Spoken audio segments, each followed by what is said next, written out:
At this point, I'm sick of everybody. We could just drop this cast, make the Casa cast the main cast, and we can start from here.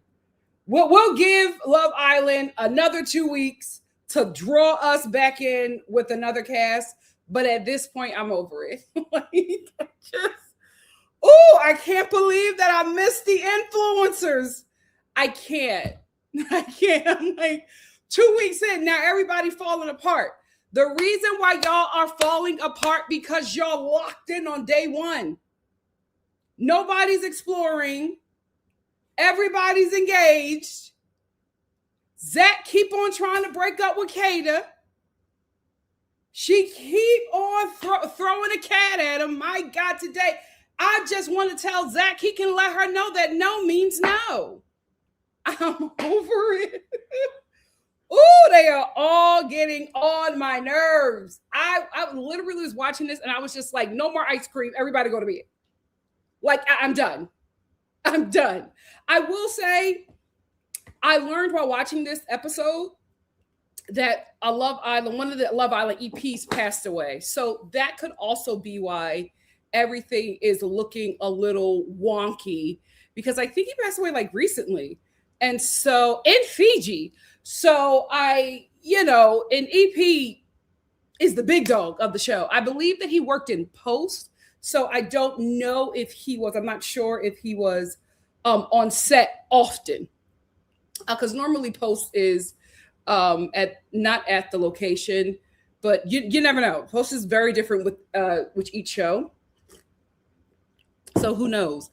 But that could also be it as well. And I think it's, just so sucky for, the crew who have to continue on after losing a coworker. Cast as well, but it's just, my God, today.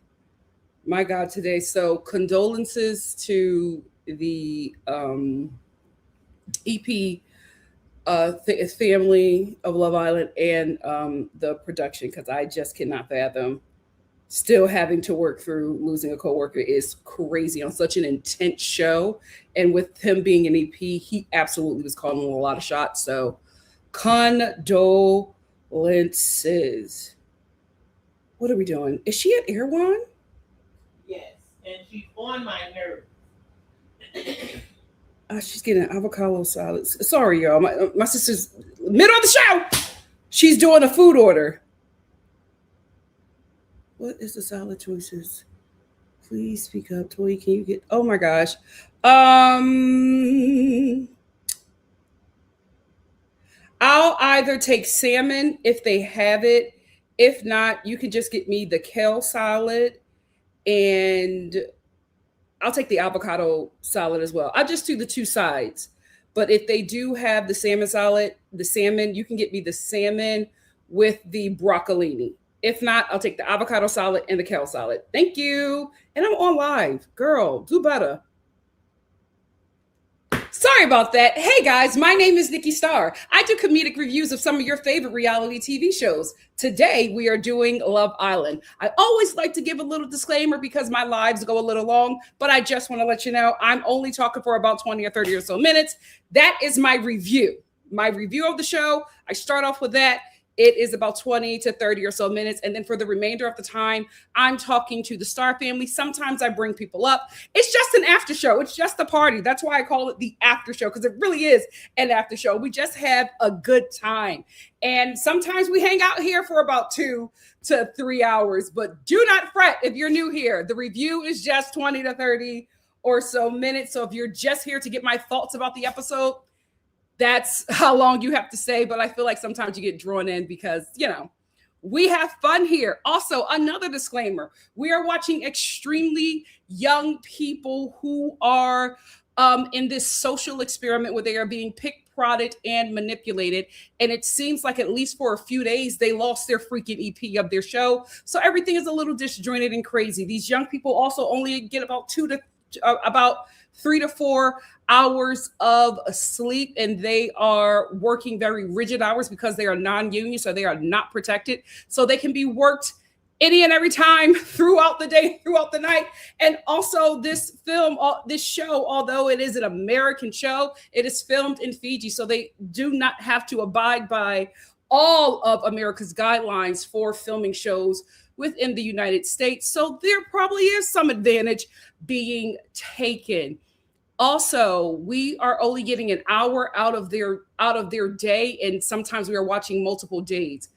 Also, we are being fed a narrative. Sometimes what you are seeing is not actually what is happening. And sometimes, oftentimes, what is being said is not actually what's being said in the scene. We've learned about Franken bites. That's why some scenes are choppy, because they're either from different days or from different moments, but they have to do that so they can give you a storyline. Why? Because although this is a game show, it is entertainment as well. And the entertainment, the show part, takes over the game. So watch, enjoy, give these kids grace. You know, they're breaking a lot of child labor laws so that we all can be entertained. Well, let's just have fun. We don't need to bully anybody. We don't need to drag anyone. What you're seeing is probably not what's happening. So sometimes they're going to make decisions that you wouldn't necessarily make, but you would not know until you're in that situation, right? And also, a lot of us who are watching this show are older than them. So yes, you will not make that same decision at 34, but you might have made it at 24. Give the kids grace. They got on my nerves this episode, but I'm still going to give them as much grace as I can. Let's get into it. Thank you for joining me. The Hideaway. Wow, we jumping right into it. Jumping right into it. Why not? Why not? Jumping right into it. Where is she? Where is she? Where is she? Free my girl. Free my girl. Free my girl. Free my girl. I watched a lot of Hideaways. This was dry. This was a very dry Hideaway. Now listen, I'm not saying it's given a lavender couple. I'm saying it's given two things. One, she's not his type. And two, either Zach knows who's about to come to that villa, that's his type, or somebody that he knows, or he got a girlfriend back home. Because the way this dude is operating with her is so confusing. He's always very hot and cold. And now that he knows that bombshells are coming, he is like trying to pull away from her. So I'm just like, either he knows his type is coming or he knows who's coming. Something is very weird with the way he is something is very weird with the way that he is operating. So I don't know if we're going to find that out later after the show, but something is very weird with how this man is moving. The Hideaway was extremely dry. You know, they were doing the cut scenes to show us some stuff. I do not believe that anything happened. I do not believe that they had sex. I think that they both agreed to lie to tell people that something happened. And I feel like if Kata is going to go along with this, for her to go along with this, I feel like my girl is starting to enter bird territory.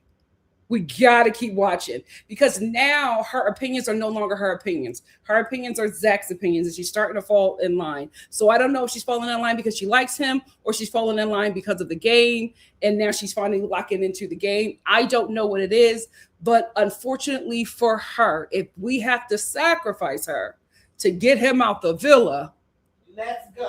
Just what we have to do. So I'm hoping that a bombshell comes in that, you know, will work for her, or I'm hoping that she breaks free at Casa. It is in her best interest. And I think that America is going to be able to let her know just how we're all feeling. Yeah, because it's not fair to her. It really, something is up with him. Yeah, something is up with him. Obvious. He's definitely playing a game, but he keep like to be in the high. He made a little joke. He was just like, if I mention a bombshell, is this a bad time? And they made a little joke about it. But the fact that he keeps on bringing up bombshells, he knows something is coming. I don't know what, but something is coming concerning them bombshells. And my problem with the show is, I don't think he should have been on this episode. I don't think we need to allow siblings to be on these shows anymore. Because his brother was on the show. and he knows more than they know about the show. So I don't think it's a fair I don't think siblings or friends or anybody who can have a heads up about the game should be allowed to participate in Love Island, because it's giving kind of cheatation to me. And I think production knows that Zach is gaming, because I feel like they did the same thing with Ace, right? When they figure out that this person is gaming, they start to try to throw them off. So I think Zach came in very strong with Kata, coupled up with her really, really early, then realized that he closed off too soon and that maybe their connection wasn't going to look genuine and people would start suspecting. So he pulled back, right? And then he pulls Jen, and then he's back on Kaida, and he's trying to, establish this connection again, but also trying to keep space just in case a bombshell enters. And I think he either is ready to explore his type, or I think he's trying to give us a show and some kind of suspense so that him and Kaida can actually have a love story and America can fall for it. I don't think that he is aware that the show is showing us his gameplay, because them leaving in him saying about KC, he thinks he's going to win it with her.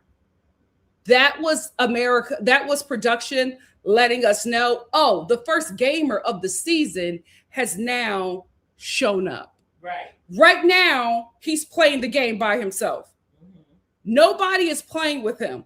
And that was the same issue that a lot of people were having with Ace. But I was defending him because I'm just like, listen, this is a game show. And if ain't nobody going to try to win this money, then why are we going to be mad at him for trying to do something? Ace messed up last season because he not only tried to get the money for himself, he tried to get the money for Taylor.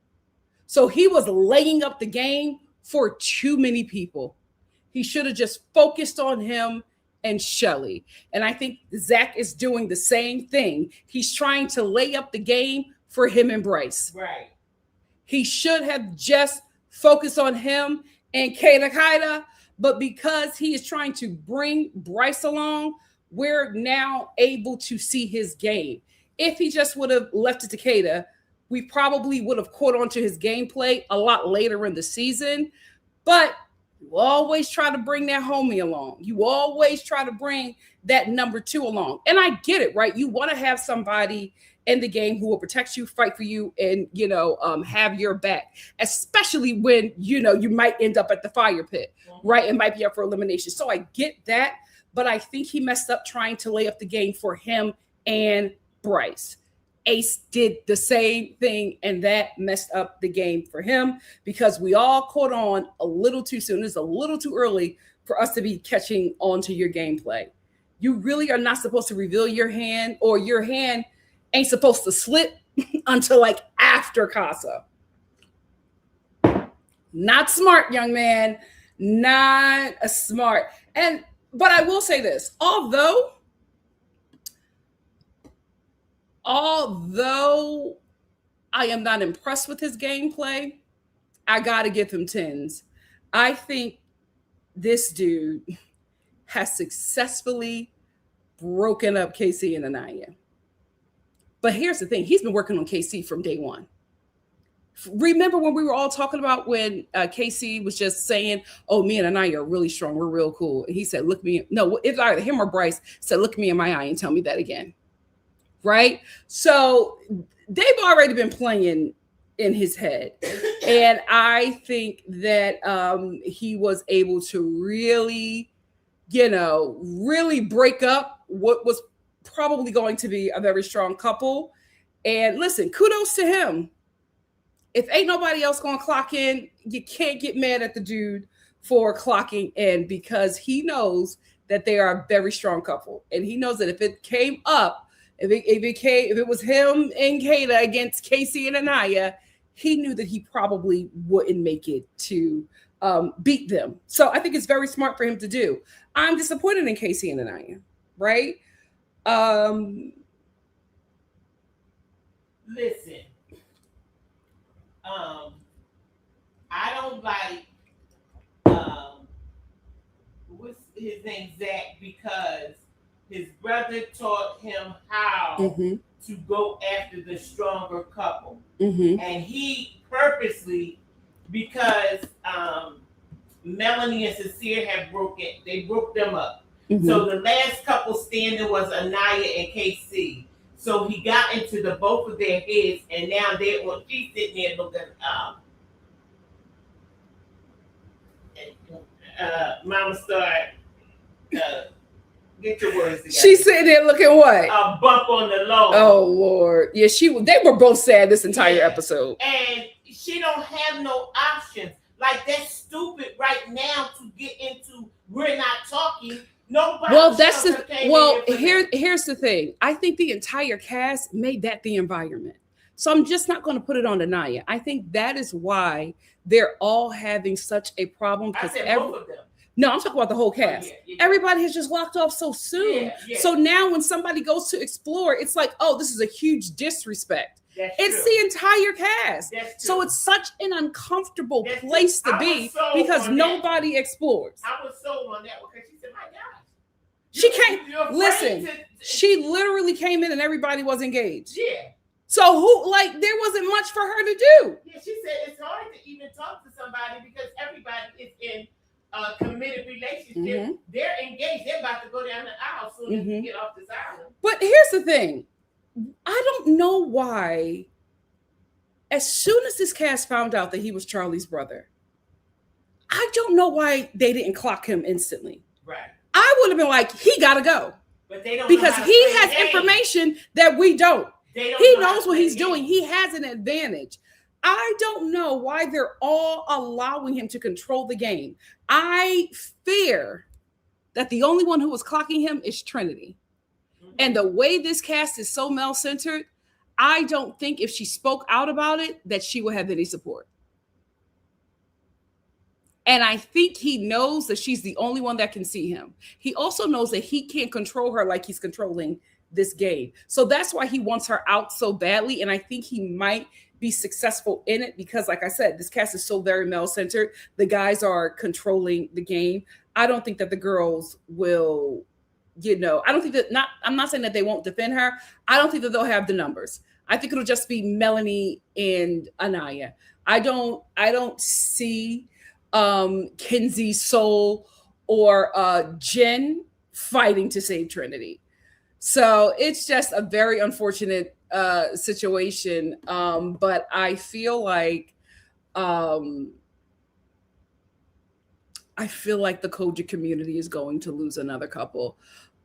Bishop and First Lady Anaya, I don't think they're going to make it. I think Zach successfully got into their head because these two they've had a very rough episode. And I will say this before I got on here, this couple almost broke up this Star family because Lauren Star and Mama Star were coming for me because of my thoughts on this couple. I'm going to share them with you and let's see who you guys agree with.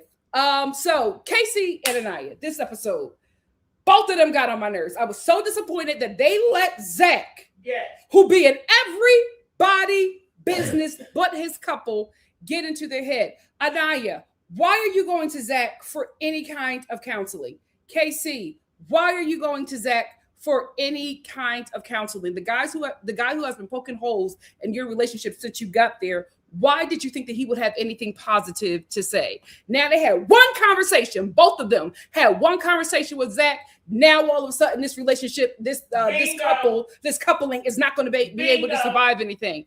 I'm disappointed in the both of y'all. I thought y'all had better discernment. I thought y'all had some common sense. It's a freaking game show. Where are you clocking in? What is up? You don't think that these people are going to say something to deter you so that you can't get to that money? Are you both rich kids? Do you not need the coin? What is going on? Casey is wiping behind. He needs this money. Why are you not clocking in? You're laughing at everything you're not hearing. Girl, get this money and get off this island. Well, you got to do the same thing for KC because they're both responsible. It's giving boy mom. No, she's talking It's to giving Melanie. boy mom. She's talking to Melanie. It's giving boy mom. Clock both of them. Who's on the side crying, so she needs a crying partner. Birds of a feather flock together. Misery loves company. She's talking to Melanie. Yeah, well, yeah. Girl, drop all of them. Go get your man. He's sitting there. He's looking around because in a minute he's gonna say, "Let me have a chat." You can't let your man get away. I don't give a darn what nobody say. A man is a man. Get your man. When you put your hooks in him, he can't go nowhere. I disagree. I disagree. And I'm very disappointed in you. Let me tell you one thing. I'm very disappointed in you, Mama Star, because you. If that's your man, you can forget it. Because I'm standing at the bar, paratoed bow-legged. Period. Melanie is sitting there with all this hair. Nobody is checking for her. You got to get off that attitude, honey. You take that back to the States. And you do that when y'all are doing this. But we're on a game show. We're trying to win, my love. It's not get off of this married at first sight. This ain't what's that show? Blind Love and Blind. Love is Blind. Love is Blind. This ain't that. It definitely not know Love is Blind. Because somebody is standing at the bar, so paratoed bow-legged, she can run through that whole island, and I'll give her a high five. Thank you, Jackie O. Here's the thing. Here's the thing. I don't know what game they're playing, if they're playing the game at all.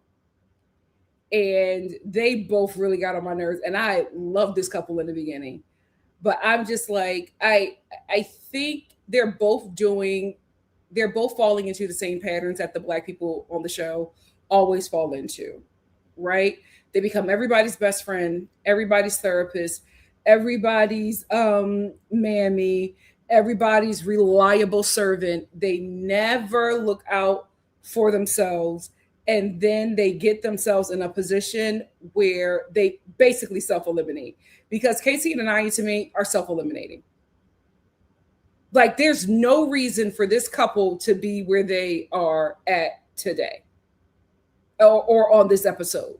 It's absolutely ridiculous. I was annoyed with the both of them. But I'm going to stick a pin in that right now because I feel like me and Mama Star are going to disagree deeply.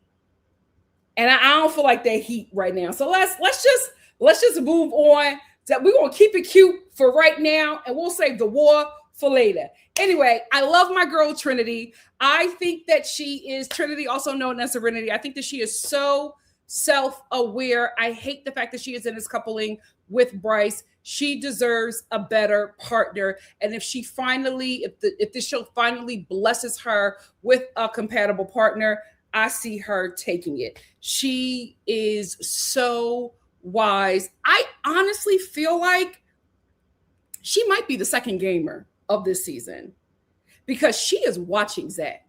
And I feel like she clocked him way before we, the audience, did. And she keeps on the advice that she's always giving the girls is just like, chill, it's not that deep. Like, I feel like she's always 2 seconds from telling them it's a game. This is the game. Like, y'all doing too much. This is the game. If she gets the right partner, our girl can absolutely win it. And I hope she does. Absolutely rooting for her because Anaya, she came to her, right? Because Zach got in her head and got in Casey's head. And so her and Casey are like in this really weird situation. So she comes to Trinity for some advice, some encouragement to that. Just, a shoulder to lean on, cry on. Girl to girl, I need some help, right? While Anaya is venting to Trinity, Trinity says, listen, please don't take this the wrong way. It's not that serious. Casey likes you. Y'all just had a little bit of a disagreement. It's not that serious. It's not going to be the end of it. You two really like each other. Please just go work it out. And I think Anaya needed that. Here's the thing. I like that Anaya has Melanie to give her that softness that she craves and desires. Anaya also needs somebody to tell her to tighten up. Like, I know people were just like, she went to Sincere, and she was getting really sad, and she wanted a shoulder to cry on, and Sincere was just like, chin up, shoulders back, you got this. And everybody was just like, she wasn't looking for a coach, she was looking for a friend. But I felt in that moment this was actually what she needs, because people were just like, oh, Anaya grew up in a white neighborhood and everything. I don't think that. I think that Anaya's a daddy's girl. I think she's a very spoiled, and not in a bad way, daddy's girl. I think her father doesn't let her feet touch the ground. I think if there is ever an issue, she don't have it because daddy fixes it. That is her environment. And I think she is now in an environment where she does not have daddy can't fix this. Daddy's yes, daddy's not a call away. Daddy's not going to sit her boyfriend down and be like, what's going on, young man? So now she's in this space where she got to fix it. And she's having a bit of a hard time. So we're watching her literally get a life lesson in front of the world. Right. So that's why let me bring her up. I got to get a better picture. Let me bring her up because I get it and I absolutely understand. I'm not a daddy's girl, I'm a mommy's girl, right? I was that person who I don't have an issue. Because I got a mom. You know what I mean? It's just like, oh no, don't worry about it. My mom gonna fix it. Don't. I remember when my freshman year of college, I had a problem with my FAFSA. I didn't know what to do. They're gonna pull me from class and tell me that I cannot continue on this semester until this FAFSA issue is fixed. And I had to some issue or something with my loans, and they said I couldn't go back to class. I called my mom. Within 5 minutes, I was back in that class. Right? So I get what's happening with Anaya. You can't call dad. You gotta fix it on your own. And there were times in college when I couldn't call my mom, and I was in New York City. So I had to figure it out, right? The difference with me and Anaya is that I wasn't on a TV show figuring that out, right? I was able to figure it out on my own and show up in a different way to the world without people watching my mistakes. So I think that's what's happening here. I think she just has not had to deal with a lot of situations because she just, she's a princess. You're looking at a Black American princess. That's exactly what's happening. This is a Black American princess who does not have to worry about a thing. And I clocked it a bit before, but I really clocked it here in this conversation with Trinity, because although, Trinity is the baby of our family, so she also has had a certain kind of treatment. I don't think she grew up as a princess. She grew up as the baby of a Black American family, which is a whole different dynamic, but she's had to figure some things out, and she's had to figure some things out very early. Anaya is figuring those things out on a TV show. So that's why oftentimes it's just like, oh my God, Anaya, what is up with the whining? She does the whining because the whining works for the dad. All she has to do is, Dad, what's up? What's up, baby girl? I'll be there in 5 minutes. So it works. So that's why she does the whining, because it has always been able to get her the results that she wants. The whining don't work now. She's sitting down with Sincere, and Sincere is like, shoulders back, chin up, get in the game. That's what she needs. She needs a friend, absolutely a friend like Melanie, because listen, I feel like Black girls deserve the soft life as well. So I'm not mad at that, right? But she also needs a friend like Trinity that just gonna be like, sister, I love you. Let me tell you the truth. It ain't that serious. It's not the end of the world. You'll be okay, right? The boy likes you.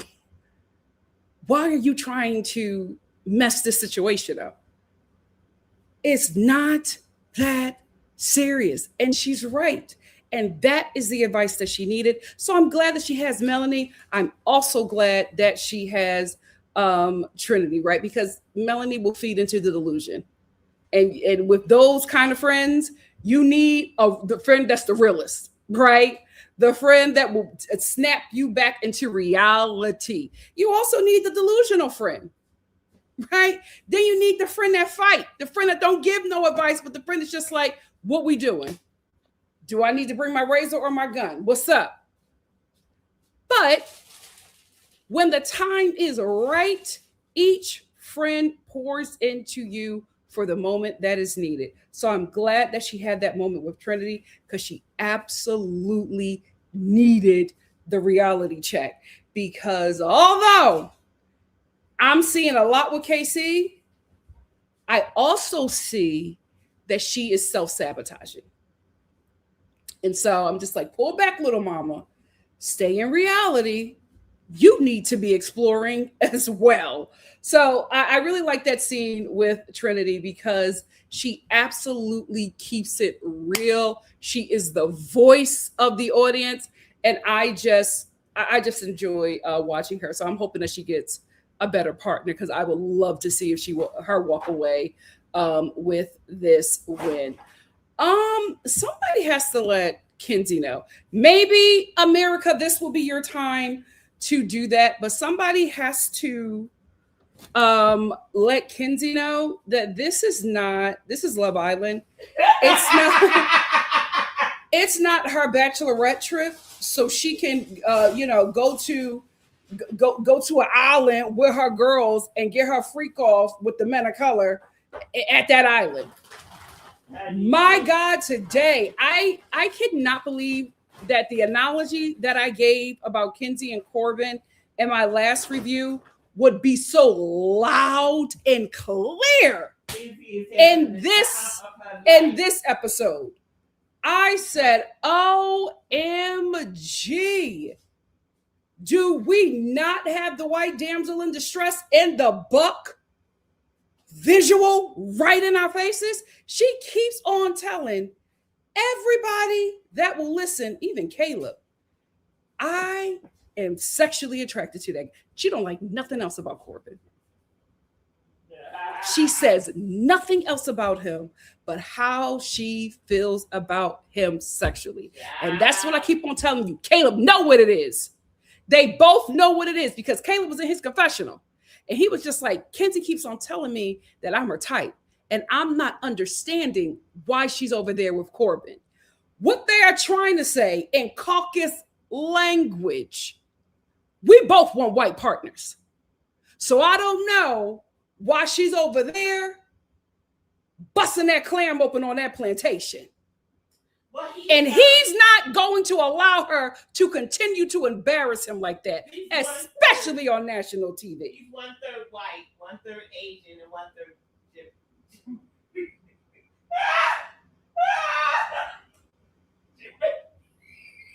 I don't think Corbin knows what he is. I don't think that Corbin knows his makeup. But her and Caleb know what it is. Kenzie keep on saying cowboy because she can't say blonde hair white guy. Mm-hmm. So she'll say cowboy, right? And they'll just say, oh, we're each other's type. You know, a southern person. Mm-hmm. We understand each other. We're from the same place. He said, I'm not no cowboy. He keeps on saying that. Caleb was just like, I'm southern. I'm southern. I'm not no cowboy. Caleb is not no cowboy. And I feel like that's kind of like an insult to him. Cowboy. Caleb's like, oh, I don't soil it. These boots are clean. They don't get dirty. But it's just so very obvious. He is strictly BBC to that girl. But and don't like how she No. He loves it. And that's why I don't deal with them. That's why I keep on telling y'all. That's why I don't deal with them black men that go over there. He loves being a buck for that girl. He eats that up. That's why if you can look at that conversation with Melanie and look at the conversation with Kenzie, he's having an actual conversation with Melanie. They are absolutely finding out things about each other. He is being open and honest with her about his feelings and even talking about his connection with Kenzie. He's speaking in full sentences. We can understand what he's saying. What happens when he get with Kenzie? Oh, yeah, yo. You so sexy. you so hot. Like I can't get enough of you. A buck. Eating that nonsense up. And what does she do? Oh, I love it. I can't. Kenzie and Corbin are literally the sickest porn category you could ever think about. The sickest, most fetishy porn category you could ever click on. That is them. They are literally playing into that because these two know, especially Kenzie, that it starts and stops in the bedroom. It starts and stops, and she's not bringing him home. She knows she can't, but Caleb knows. They know what it is. They both know what it is. And this is what Kenzie is going to do. Kenzie going to keep on doing this back and forth with Corbin. Right? He's a fool. Yeah, he's a fool. But she sees him as this buck, this sexual beast that can't control themselves when they're around her. Right? Oh, all the black men want me. They can't keep it together when they see me. And you got black men like Corbin, or men of color like Corbin, who play into that. So you can't get mad at them for thinking that, because you have black men and men of color who perform that minstrel show to the T. So she is convinced that she can get any one of them because of this fool, right? And how he performs for her. But this is what she's going to do, because she knows in her mind, she believes that Caleb won't be able to please her like this buck.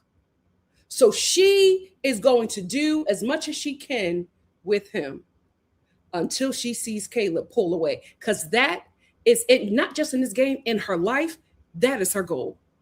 That is where she will end up. And she knows that, and Caleb knows that. So she's going to play around with him, right? She's going to get her rocks off with this buck. But when she realizes she can't play with the goal anymore, she's going to drop him. And he is going to feel so foolish. And guess who's going to have to be there to pick up the pieces? The black woman and the women of color. The black girls are going to be there to encourage him and tell him not to feel so bad, and tell him that Kenzie's missing out, and don't feel bad. And Melanie's going to love him back to strength. And he's going to eat that up. Why? Because those women are only seen as laborers to him. She's the goal. She's the prize. But the women of color, laborers. And they're going to play into that when she gets done with him. But for now, she's going to have her sexual fun with him. And you can't get mad at the girl because she admits it. Every time she talks about him to everybody in that villa, it is all about how she is sexually attracted to him.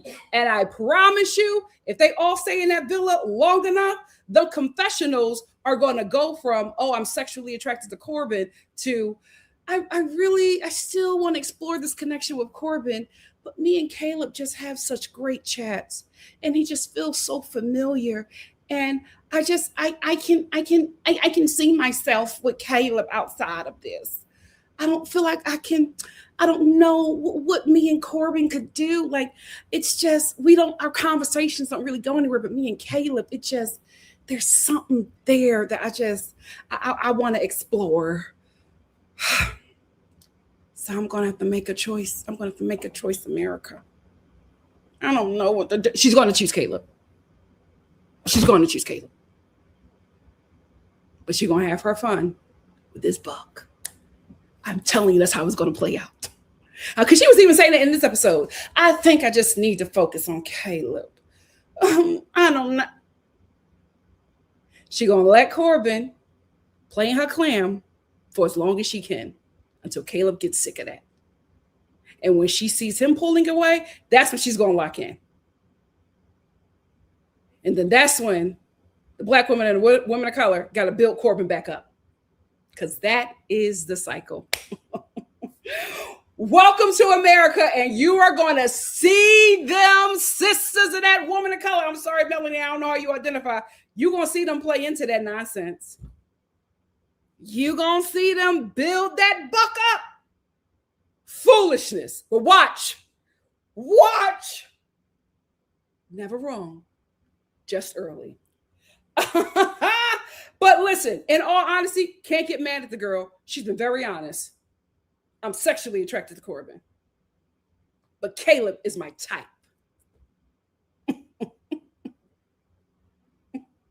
She ain't never lied. She ain't never lied. And ain't never forced none of them coloreds to do what they're doing. Can't get mad at the girl. Can't get mad at the girl. Also, it's not lost on me that she started going harder for Corbin when he got paired with Melanie. Here's another fun fact about white women like Kenzie. They often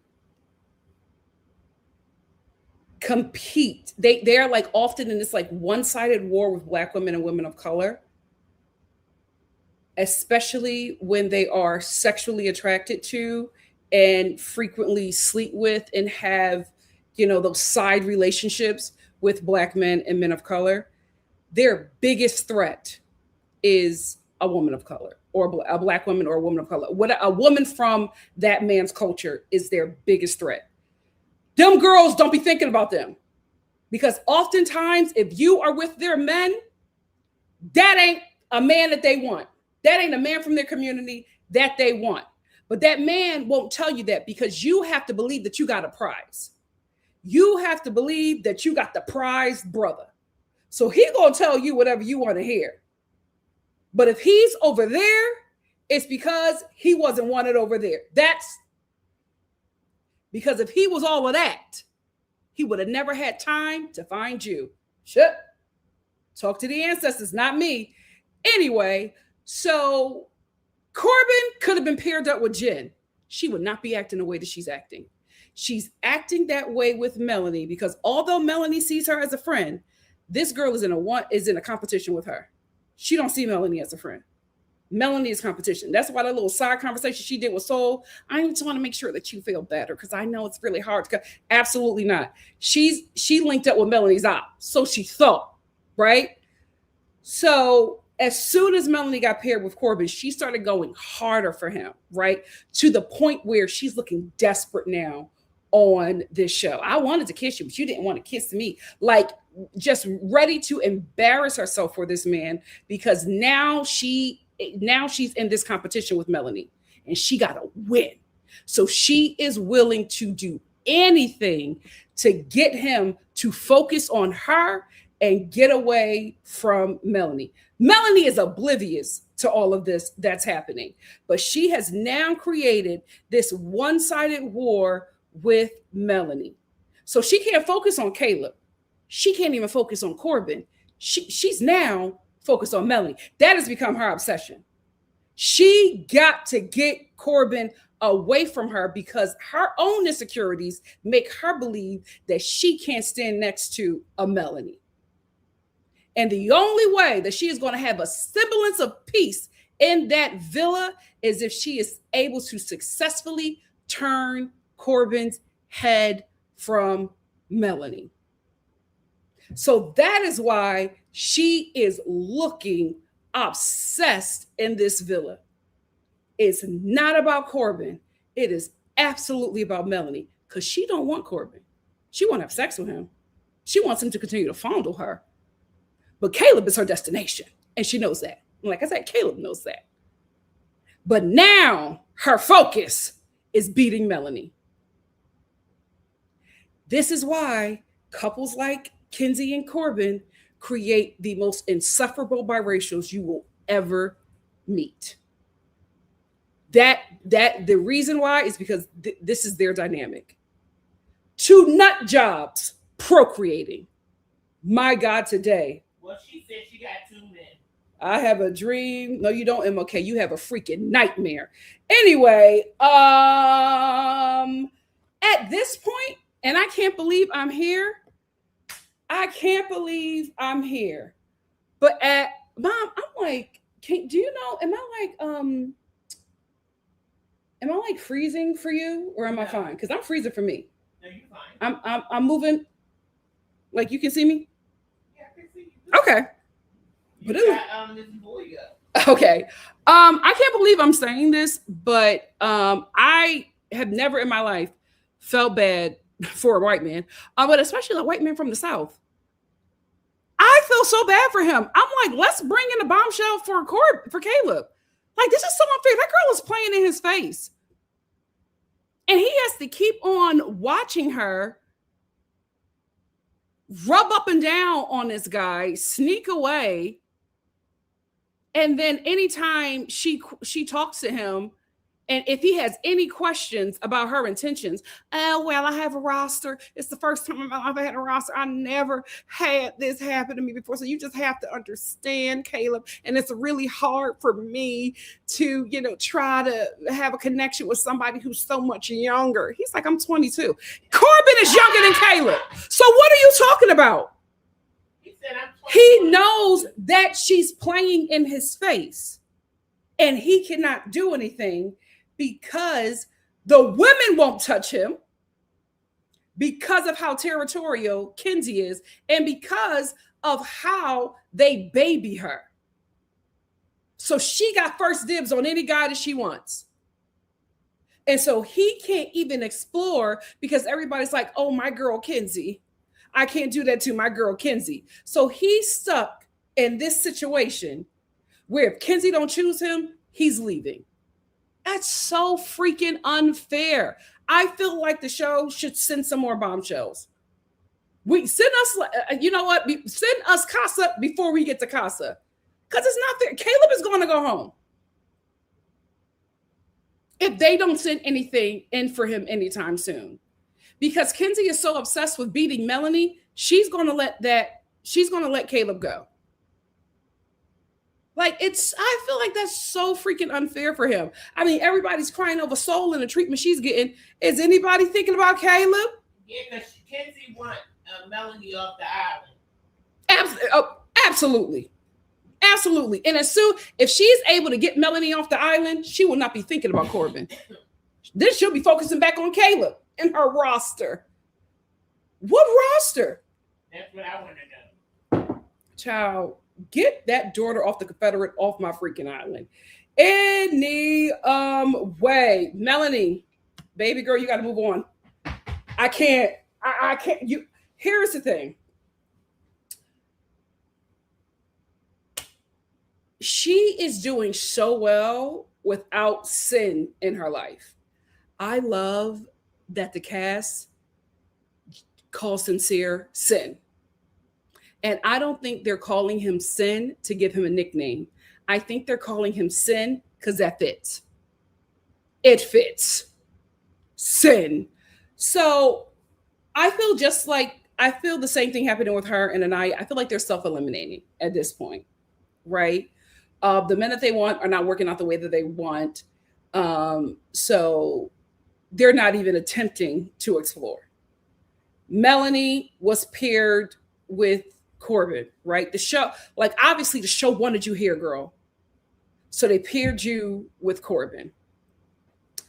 You're not even trying.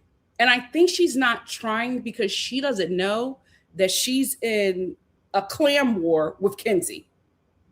She has no idea. And so she decides another night to sleep in soul ties and not in the bed with Corbin. And the reason why she decides to do that is because she can't watch Sin and Soul make out. Mama, do you want this money or not? No, she's in love. She shouldn't be. Okay. Do you want this money or not? Because you telling everybody that you from North Philly. I don't know. And no shade, North Philly. My family is from there. Not me though. Hey, my Nary. I don't know an upscale, a rich kid, celebrity area of North Philly. So if you are living in North Philly, gentrification ain't hit it yet. It's still stuck on that campus in Temple. So if you really need this money, and being from North Philly, I feel like you do. I need you to clock in, especially if this show is fighting to keep you. You have got to clock in. I let you sleep in Soul Ties yesterday because you had just been stayed from an elimination. It was real emotional for you. You needed to regulate your emotions, and I gave you that. Now it's time to clock into the game. You got a good opportunity here, girl. Do not ruin it for a man with Burmese curls. That's not the only Black American Puerto Rican mix on the East Coast. I feel like if you go to the Bronx, you will lose your freaking mind. Clock into the game. I let you do that mess yesterday. Now, time's up. Time's up. You've had 48 hours to get your mind right. Time's up. So, KC, let's get back to you and Anaya. The do-rag is slipping. The do-rag is slipping. Mask off, young man. Mask off. Here's the thing, KC. KC is creating a problem with Anaya because he wants to explore soul without feeling bad, right? And the reason why KC is feeling bad for even wanting to explore Anaya, for even wanting to explore soul, is because he made Anaya feel safe. And he made her feel like even if he explores soul, he's always going to come back to her. The problem is that's not the truth. That's not the truth. And he knows it. So he's creating issues. Anaya's not helping at all either because she's being distant. He's creating problems. It's going to be very hard for them to get back to a healthy place. I think what needs to happen is that they just both have to have a blunt and honest conversation. And they're just not doing it. They're just not doing it. I also think they spent far too much time being the mom and dad of the villa and being in everybody else's relationship and trying to keep those relationships together that they didn't focus on theirs. And so much of their relationship has become them taking care of other people. And I feel like that's a big issue for these two and why they are having such a hard time connecting again. I also feel like, just like with all the other couples, they locked in too early. And we talked about this when he gave her that brown skin girl speech.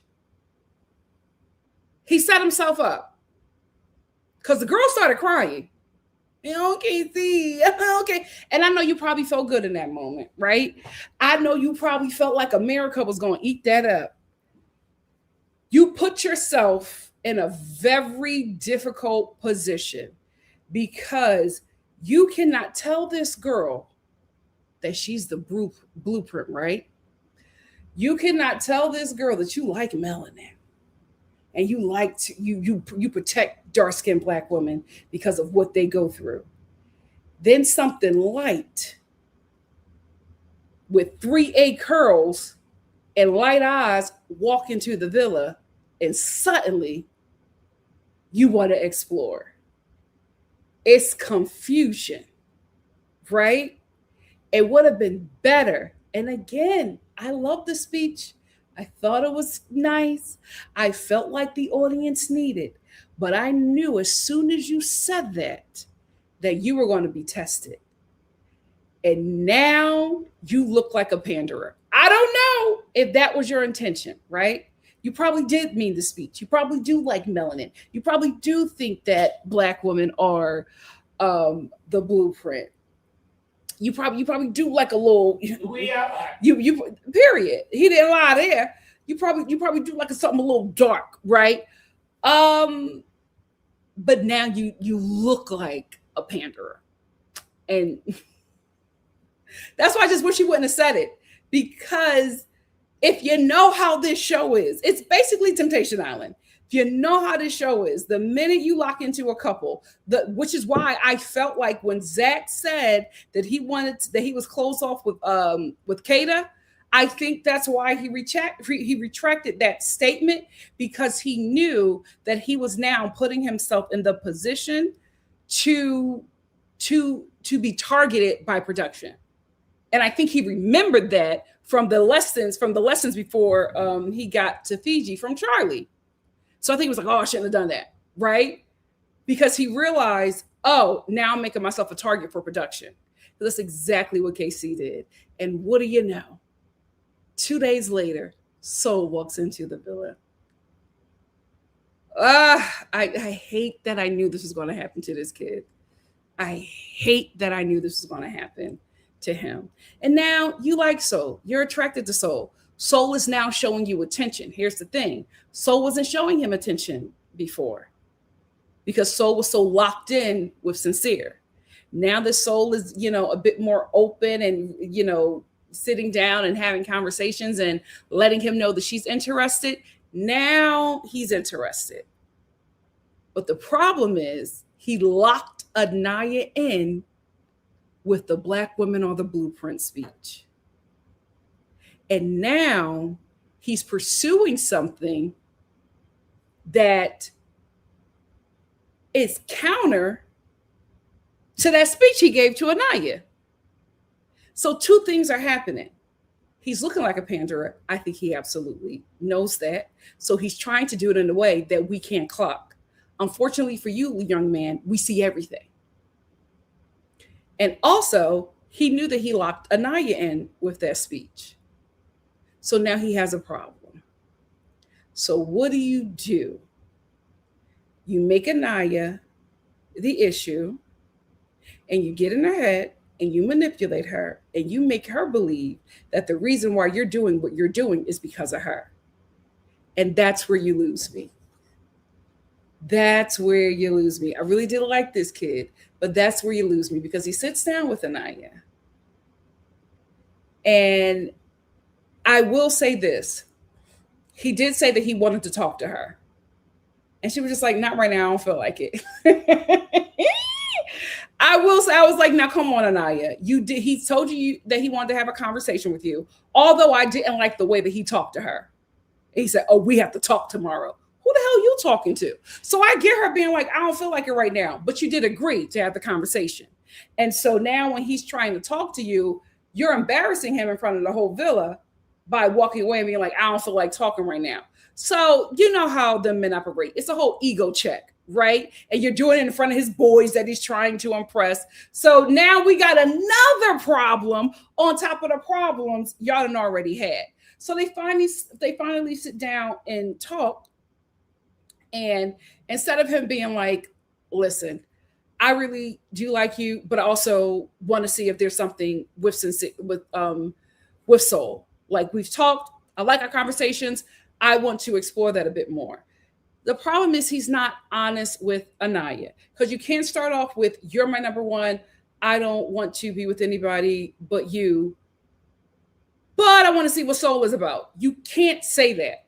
What you have to say is, this is okay, but I'm feeling something here. So I want to see that. That is the issue. He just is not clear. And I think he's not clear like the rest of the guys, because the guys want to have their cake and eat it too. He wants to keep Anaya here in case it don't work out with Soul, explore Soul and see what happens there. His problem with Soul is that she's coupled up with a multiracial light-skinned dude with long curly hair. So these two are both dealing with people.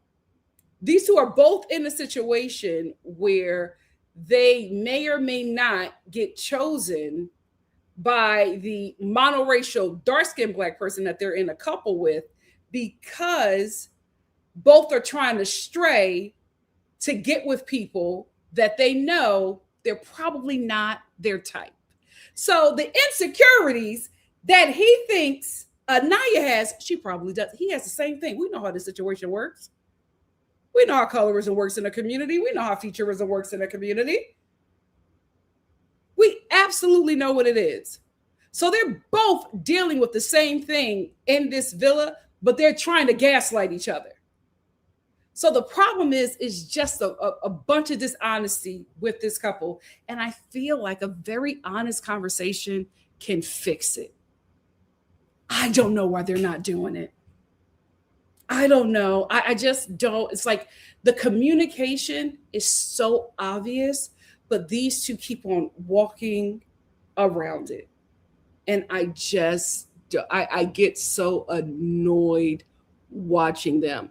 I think they might be done because Anaya is absolutely going to feel some way. Again, don't call her the blueprint and then run after the light-skinned girl with the light eyes as soon as she walks in.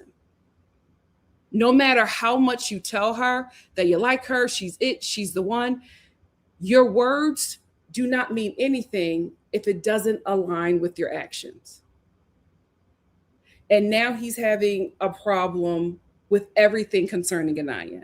And I don't think that these are real issues. I think he is magnifying these little things that he probably had with her because he wants to create the distance with him and Anaya so that he can be free to explore soul, so that, you know, if Anaya feels somewhere, if the villa starts saying something, he could say, oh, well, she pulled away from me. He already said that. But that's what I'm saying. That is why he is doing these things. Because now this 180 that he's doing is not making any sense. He sits down with her and he's just like, well, you know, I wasn't your first choice on day one. Okay, so now you're punishing her for not choosing you the first time. You're punishing her for not standing at your door. No, he's letting her know that the same standard should apply to her too. What are you mad at? No. I absolutely disagree with you, because if those same standards apply, why is this conversation coming up now when soul is in the building? Because you allowed someone to play cat and mouse with the both of us. We allowed someone to play cat and mouse with the both of us. Why did he have this conversation when Sean was in the villa? She was at Sincere's door. You didn't have that conversation then. Now you want to have this conversation because it's somebody that you want to explore. Somebody that is your type. Somebody that looks like your ex. Somebody that you really want. But you gave that colorism speech to Anaya, and you didn't put yourself in a situation. And now you got to get out of it. And instead of being man enough to be like, I went a little too fast, too soon, and being honest with the girl, now you're trying to manipulate her and get in her mind and make her feel like she's the problem. She sat down. She said, you said that you wanted to talk to her. And now she's just like, wait a minute. How is this being turned on me? What did I do? Brought it up. She did not bring it up, Mom. I'm telling you, his problem started when Soul walked into the building. But she don't know that. He shouldn't have locked her in with that speech. Don't call me the blueprint. But somebody told her that. And then run and get somebody else. Because if I'm the blueprint, why do you need anybody else? Well, apparently she don't believe it. Don't side on me. I can't deal with the boy mom. I cannot deal with the boy mom. You know exactly what's going on. You know he's playing. You know he's creating distance because he wants to explore soul. And instead of being honest with that girl, he's going to try to make her feel like she's the problem. And that's the only thing that I don't like. Because now you're getting in her head, making her think that she's wrong for feeling the way that she's feeling when you're not being honest. That is the problem. None of these freaking men in the villa are honest. They're all liars. The only people in the villa that know the truth is the men, because they tell each other the truth. They lying to all the girls. The guys are the only one that really know what it is. That's why Bryce looked at him and was just like, tell me. Are you sure about that? Because you're telling them something else. Now we find out that he got a problem that him and Anaya did nothing. He's just like, who was he talking to? I think he was talking to Bryce. He was like, man, me and Anaya, we ain't did nothing. Okay, how was that her fault? And when she's talking to Melanie, she's like, he's so freaked out. She's like, can we just go slow? Now listen. Now, I agree with her with that. Yeah, I'm not gonna get mad at her for that. She known this man for 2 weeks. Just because Kenzie is busting that clam open for any BBC that walks into that villa, don't mean that she has to. You getting mad because you're not getting hand jobs on a TV show? Oh my God. I'm sorry, Mom. Forgive me. You known this girl for 2 weeks. Let me just say. And if you love melanin so much, if you love black women so much, then you know good and well black women ain't riding out like that. You know good and well black women, not even Trinity, is getting like that on camera. Well, Trinity. Listen, don't do that to my girl. She got standards. Yeah, that's my guy. Don't do that to my girl. That's my guy, baby. Now she will tell all her business, but she not acting like that on camera. Oh, okay, give it a week, and that's somebody coming here. Don't do that. Don't do that to my girl Trinity. I will say this about Trinity. I'm not a prude, and I'm not that old lady that's judging the young people. I have to say this, little mama. You have got to leave. No, you have got to leave space for exploration. She has done everything. What is there left to do sexually? You have got to leave room for discovery. My God, today, a foot job at 22. My God, today. Oh Lord. But anyway, Casey and I, I'm hurt. I'm disappointed. I'm not rooting for you guys anymore. I'm not holding space. I thought you guys are better than that. I don't like how Casey talks about Anaya with the guys. I don't like it. Because now I feel like you played me. And I was really riding for you. But I feel like you played me, and I feel like the guy that he is with the guys is who he really is. Like, even his voice changes. Like, he's starting to do that minstrel mess like Corbin. Me and Anaya, man, we don't do nothing. When you start talking like that, I don't like it. I don't know what's happening here. I don't know what's going on, but you better get your head back in the game. I'm so mad that you're going to let that freaking Judas take this money away from you. Foolish. I'm no longer holding space. So take him. And Anaya, and I give you permission. Go ham in casa. Let him know. Show him what he's missing. I also didn't like his conversation with Corbin. That's who he was talking to. Corbin, when he was saying that him and Anaya haven't done anything, and Corbin was telling him everything that him and Kenzie were doing. Let me tell you something. Ain't nobody in that villa catching Kenzie, not even Trinity. So to compare somebody like Anaya to a Kenzie is diabolical. Nobody's catching Kenzie. Kenzie's on the wrong show. She needs to be on Cinemax. Does Cinemax exist anymore? She needs to be on something, but not Love Freaking Island. My God, today. But I just really didn't like that conversation. I really didn't like the comparison. I just don't like how he talks to her, to the guys. Darn it, you almost had me, Casey. You almost had me. Well. Not anymore.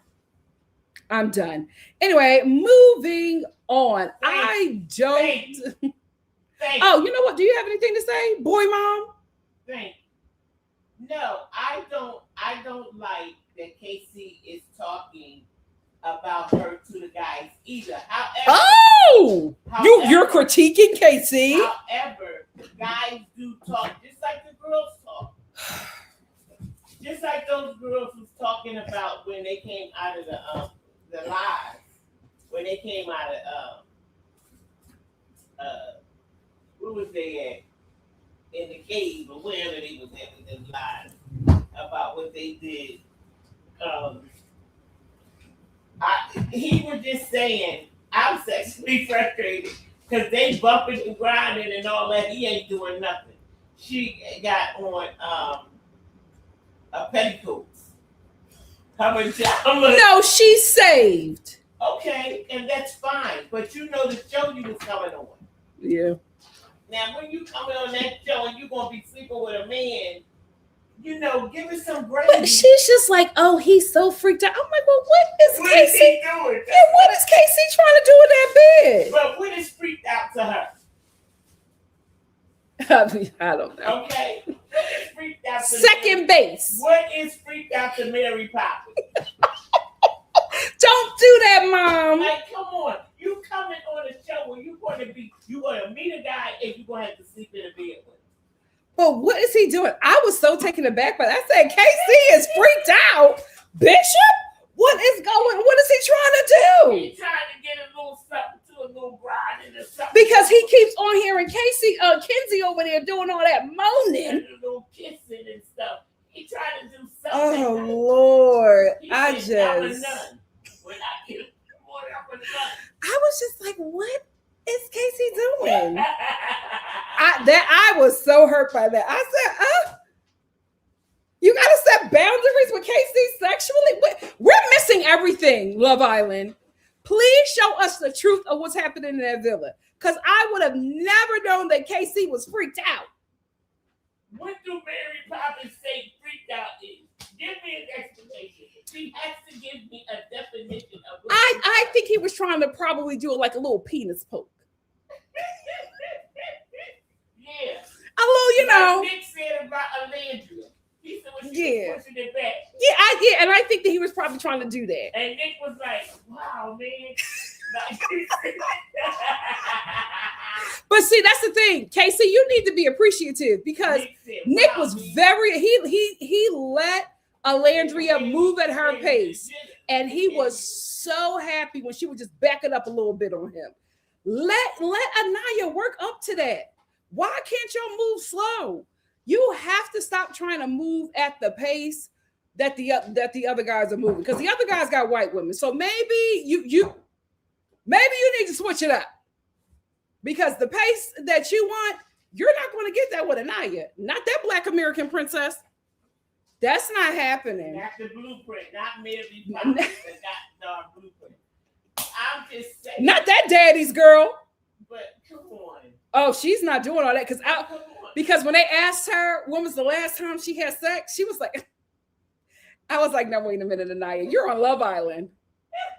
She's like, like a year ago. Girl, this is Love Island. They're going to ask you those questions. Then she's going to ask him when the last time he said my birthday. That's our birthday. And she was like, she does that. No, that's my girl. She does clench her pearls a lot, but she's a Black American princess. They don't move fast. You know, she's a debutante. He don't understand because he's too busy getting them girls from the gas station. She's a Kinsey. Don't do that to our Black American princess. He has to move slow with her. Okay, let her feel safe. He thought that if he gave her that speech about being the blueprint Mother Africa, that she was going to bust it open. And then he going to get upset because that didn't unlock the clam. She's under a Harriet Tubman lock and key. Mom, no, I can't. No, I like her moving at a pace that she feels comfortable, and Casey has to be comfortable. You better stop talking to overly freaked out Corbin. That's the problem. Because Corbin telling him everything that he's doing with Kenzie, and Casey is comparing his relationship with Anaya. Kenzie is a different breed. Like, let me tell you something. I feel like Kenzie shocks Trinity. And Trinity has done everything twice. Don't talk about my guy, baby. I know Trinity is just like, well, girl, that's a little too much for me. You got to slow down. My God, today. So, guys, you know what? Love Island, I think y'all be watching my lives because yesterday, where is she? Oh, I went up for this heifer. Didn't I say that I like her? was like, exchange, get Kenzie out of here and keep her. No, both of the blondes can go packing. Pack them blondes up. Because that conversation with Kenzie and Jen about Melanie, I said, oh, get them out of here. Get them out of here. Oh, Jen, you got a lot to say. And I hope you flap that mole at the reunion. I hope all that stuff that you got to say, I hope you still talking heavy at that reunion. Because the blondes were having a little meeting about Melanie and Anaya. I said, oh, what's going on? What is going on? But they were talking, Jen was basically, on Kenzie's side with the whole Melanie situation. I'm just like, here's the thing, Jen. You a bird just like Kenzie. Kenzie got two dudes that she's playing with. She don't want neither one of them if we're keeping it buck, right? But she knows she got to end up with the white one. She playing. Kenzie don't care if she end up with the purple one. Okay, she likes to play with that BBC, but she knows she got to end up with Caleb. And Jen is over here feeding in her delusion. But let me tell you something. The little Amanda Batulas. Let me tell you something about them. They don't like each other either. Because as Kenzie is sitting here, Jen is capping her head up. The next scene, Jen is talking to Caleb. Okay. And I will not be surprised if she pull him for a chat. I will not be surprised if Jen end up with Caleb, because that's how they operate. But then Kenzie wants to fight everybody. I keep on telling everybody, y'all looking for a Melanie crash out. Kenzie gonna be that crash out. Okay. Because Kenzie probably gonna end up getting sent home. Because Melanie, let me tell you something. If Melanie is able to successfully get that man away from him, turn his head, and then Kenzie go looking for Caleb, and Caleb up under Jen. Because what's happening with Caleb right now is not only is he dealing with rejection, he's dealing with rejection on national TV, and he's being rejected by a woman of his community for a black man. Now listen, for us, right? Caleb is multiracial, but to them, he's a Negro. Okay? So that is what Caleb is dealing with. And here we have Jen stroking his ego, disguised as advice. What he's going to do is two things. Go to where he's celebrated, but also go to somebody that will not only make Kenzie regret spending so much time with Corbin, and also make her finally pursue him. He's only going to allow himself to be embarrassed, but for so long. And if messy America give him the green light and let him know that they don't like how Kenzie is treating him, that Kenzie crash out is going to be monumental.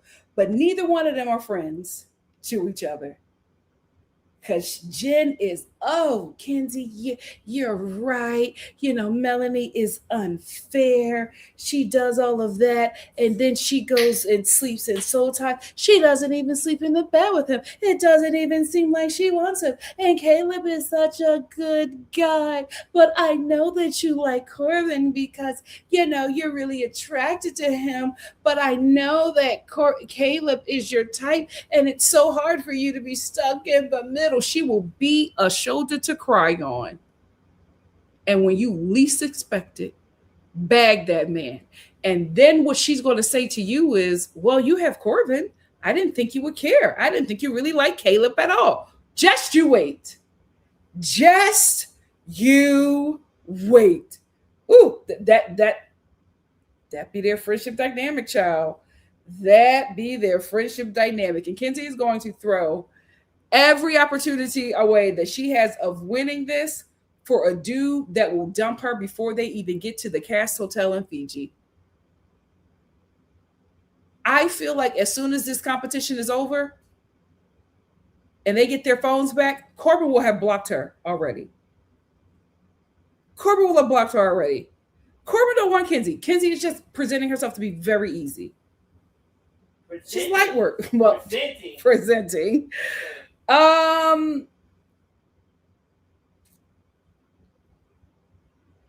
You know, let's stay here with Kenzie. So,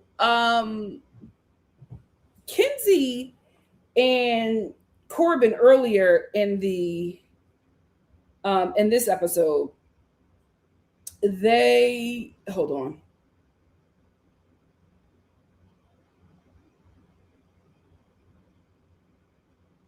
Did I talk about Sincere?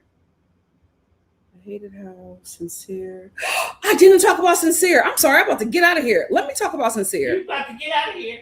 I'm about to hop into the comments. I was going to make my last point and then hop into the comments. Let's talk about Sincere. He absolutely confuses me. Here's why. He doesn't have to be this evil. I feel like he's making himself a bigger villain than he has to be.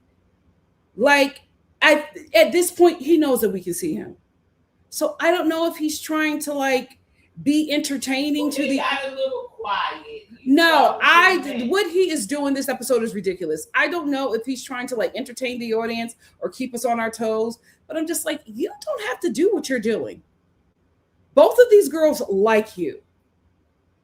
You don't have to do all of this. And I'm just so confused because to sit there and tell Soul that you are happy that you two ended up together and then give a toast to honesty. And then in that same day, take Melanie to the speakeasy and tell her that she's who you want to be with. Well, he's a and liar. that you like her. And you still yes, but Mom, I feel like it's overkill at this point. It's like he's now, it's like it's a concerted effort to lie. Yeah.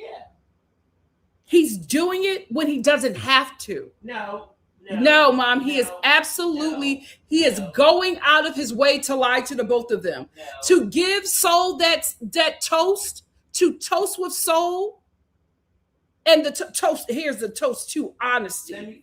And then pull Melanie in the speakeasy, close the door, tell her that you really want to be with her, like you did during the elimination, say that you were hoping that she went home. Let me tell you what. There's no reason for him to do this. This is how he's been living his life. He's been a pathological liar, and he's been playing girls for years. So it's no different when he comes on to Love Island. He's still the same person. He's just in feature. But Mom, I can't fathom. But that's how you think about it. No. What I'm telling you is I'm not saying this isn't who he is. I'm saying he's turning it up a notch and he's really putting on a performance. Yeah. Because the toast to Soul, to honesty, he did not have to do that. That was a choice that he made. I don't know for his storyline or for whatever. Mom, he did that. He did that because he knew he was going to pull Melanie in the speakeasy. It's a calculated evil.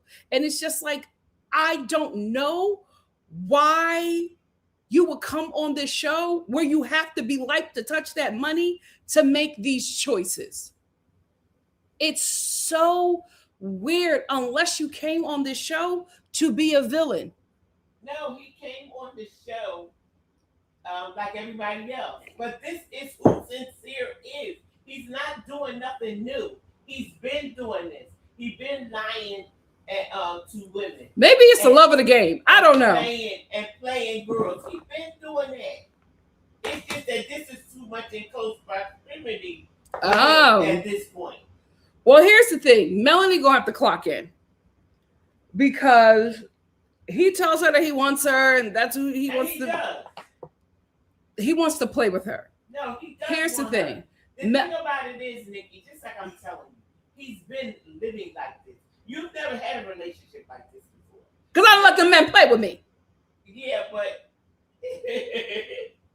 Sincere. You got one chance. Sincere has these two women at the same This is probably a first for him. He's used to probably having 2 and all of that. Yeah, and 3 in Philly, 2 in Jersey, 1 in New York, but both of them 6 in Baltimore. Both of them is on the same show, sleeping in the same room. So it's kind of hard for him. Yeah. And he looks a little weird because he keep lying back and forth. But that's what I'm telling you. He don't even, he lied when he don't even have to. Like his mother's like that. She said it. So he just living what he learned. Oh my gosh. He gonna have Melanie in Philly, and he gonna have another chick over in Jersey. Mm-hmm. And he's gonna be telling Melanie how much he love her and blah blah blah blah blah. And that's it. Melanie got to clock in. The problem is they're both there right now. Yeah. And you can see it.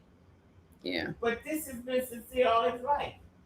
Because somebody told him that he was fine. Somebody told him he was cute. Somebody, the girls said that they like his hair. Okay. He was absolutely that dude that girls were braiding his hair in like middle school. Mm-hmm. Can I braid your hair, Sincere? Oh. Anyway, yeah, he said, "Yeah, if I could kiss you." Yep. You know what I mean? He's that guy.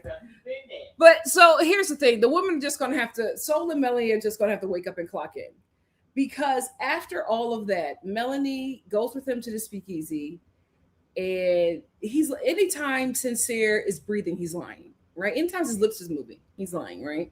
And she knows that. That's where my disappointment with her seeps in, because she knows that he's not telling her the truth. She has very strong discernment. Her problem is her youth, right? Because she's still at that age where she feels like she can change a guy, where she feels like if she's bad enough, if she's kind enough, if she does what he wants, if she's loyal enough, if she's better than the last girl that he was with, that he will change to be a better person for him. A man is going to change if he wants to. It won't be because of you. Right? So she got to learn that. I'm going to give her that. However, she knows that he's lying to her. That's why she's having such an emotional reaction, because her spirit, her body is grieving her foolishness. And she's preparing herself every time she goes and talks to this guy. She's preparing herself to be disappointed. So she asked him flat out, does he like Soul? Yes or no answer. He never answers her questions. He deflects every time. And she lets him do it. He says, I'm getting to know her. But you're who I want to be with. Yeah, this is his He game. never answers the question. He knows how to play his game. Yeah. Do you like her? Do you want to be with her? I mean, she's a nice person. She's a nice person. She's pretty. But never answers the question. And she allows him to do that. So it's just like, this is the thing. He's going to play with you as long as you allow him to play with you. You have to set standards and a boundary. I think that she keeps this door open with Sincere because she does really like him and does want to be with him outside of this villa.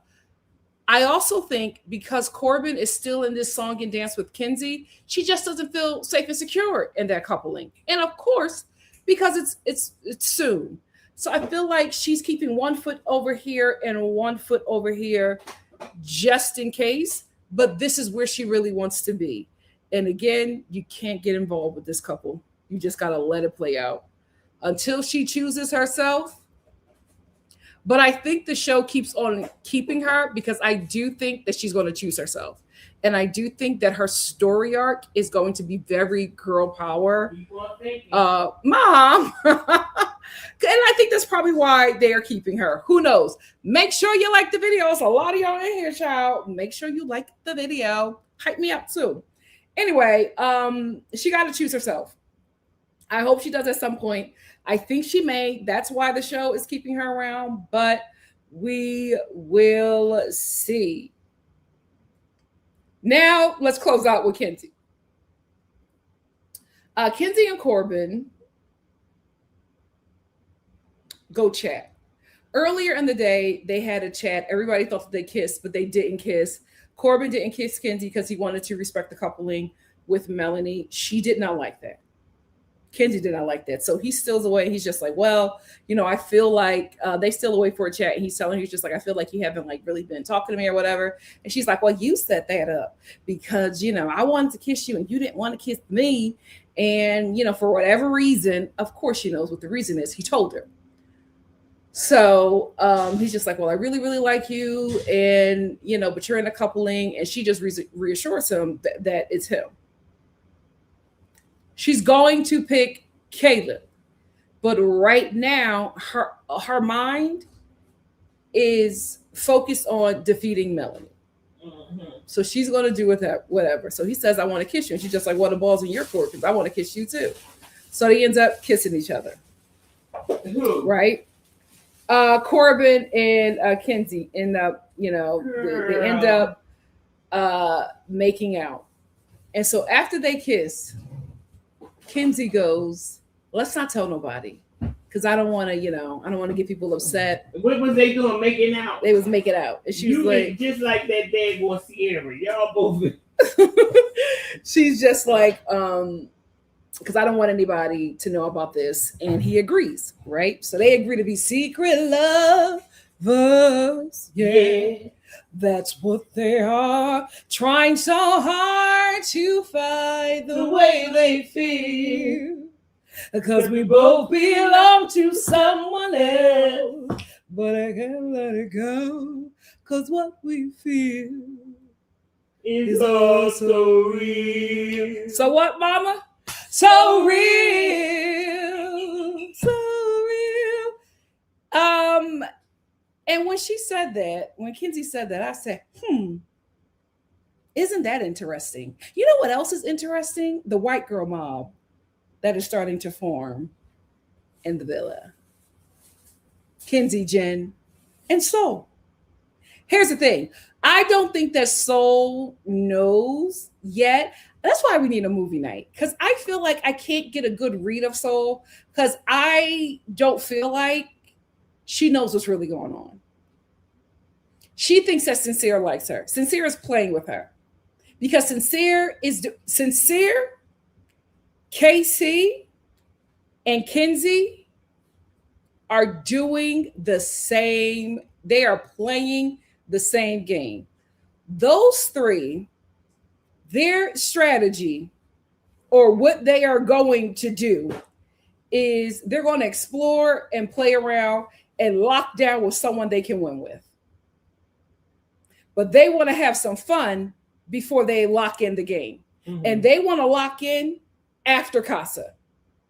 So they want to have some fun right now and hope that the person they're coupled with sticks around.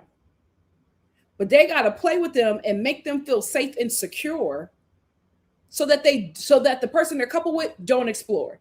That's why I'm just like, it's not fair, right? They breadcrumb them just enough so they feel like they're safe in the coupling, but then they go explore because they want to have fun. But there's somebody else on the opposite side of your fun, and you're being dishonest with them. And so I really hope movie night comes soon, because I don't think the villa that we're seeing and the villa that the Islanders are playing on is the villa that Soul is seeing and experiencing. I feel like her experience in that villa is a lie. She thinks that Sincere likes her. She thinks that Kenzie likes her and wants to be her friend. Kenzie is only befriending her because she needs an army to get Melanie out. On the good shit. Lollipop. This is what you think this villa is. No. What are you talking about? Let me tell you one thing. Soul came in as a bombshell. She came in to break some stuff up. She came in there to take your man right out of the box. Yes, but she doesn't know that these people are not genuine, that these people, all of them are insincere. She thinks that Kenzie wants to be her friend because she likes her. Kenzie only started talking to her when Melanie showed interest in Corbin. Kenzie don't really want to be friends with that girl. So, I'm here for my man. I'm not here for these. And her man don't want her. Yes, he do. Part-time. Okay. He want both of us part-time. No. Period. If you see, Sincere is so sad in that villa. want the chaos back. That's what he liked. His mother told us, and you got to listen to the matriarch. His mother told him what he liked and what he wanted, what he used to. He's not used to soul. Oh, Gazoo tight. Mm-hmm. He's not used to calm, collected yoga on the rooftop soul. He wants that chaos.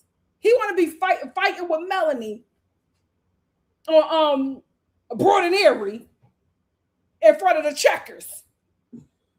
That's what he wanted to do. That's what he used because he used to his mama doing that. That's what she wanted to do. Exactly. That's the environment that he grew up in, and that's what he wants. Right?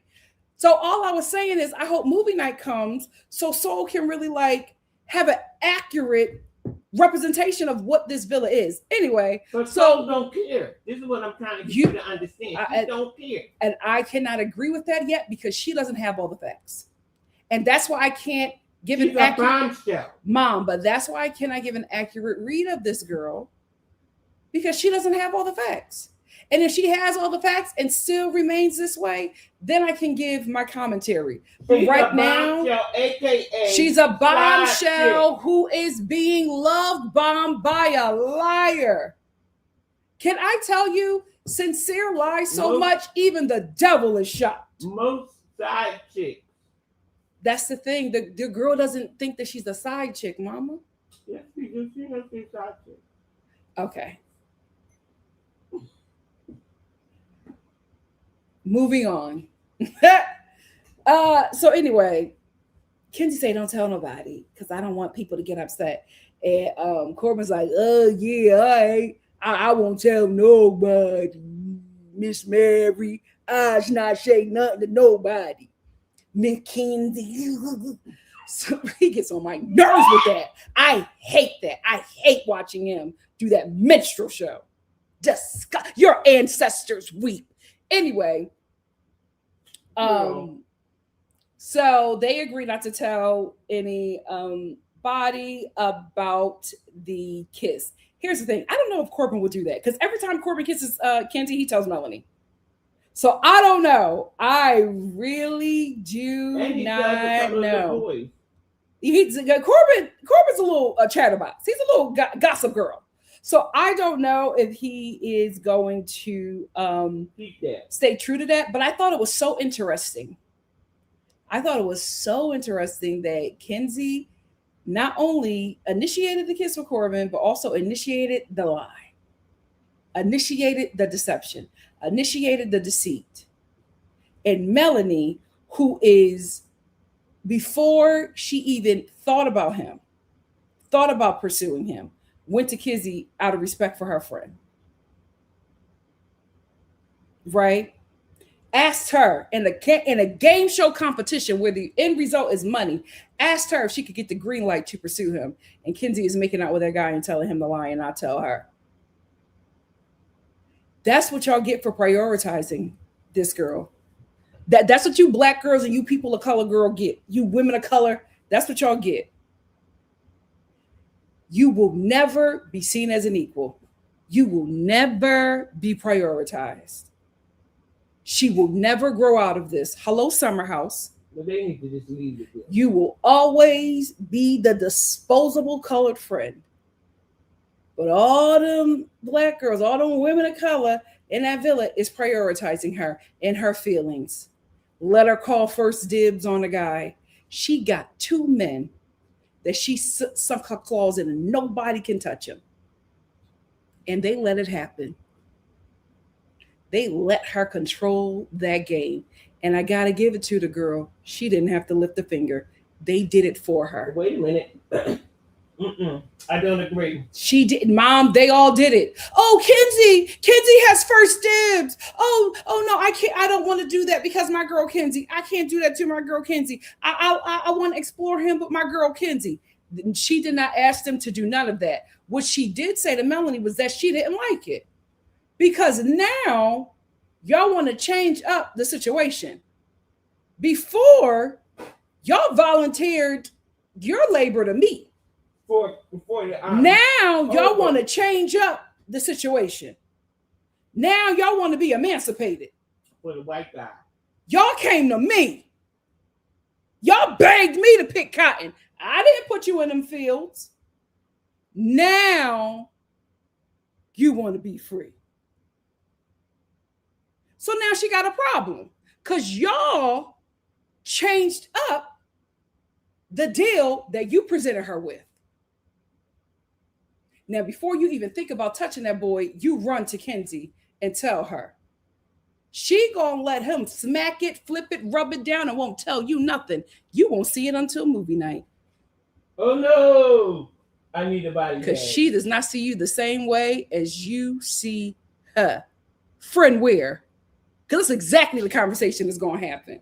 When you do all that crying, oh, Kenzie, I would never do that to you. I'm your friend. She's going to say, I wouldn't call us friends. You're going to do all that crying. You're going to do, oh, I can't believe it. She's going to be like, well, you know, I told you I didn't like it, and you still did it.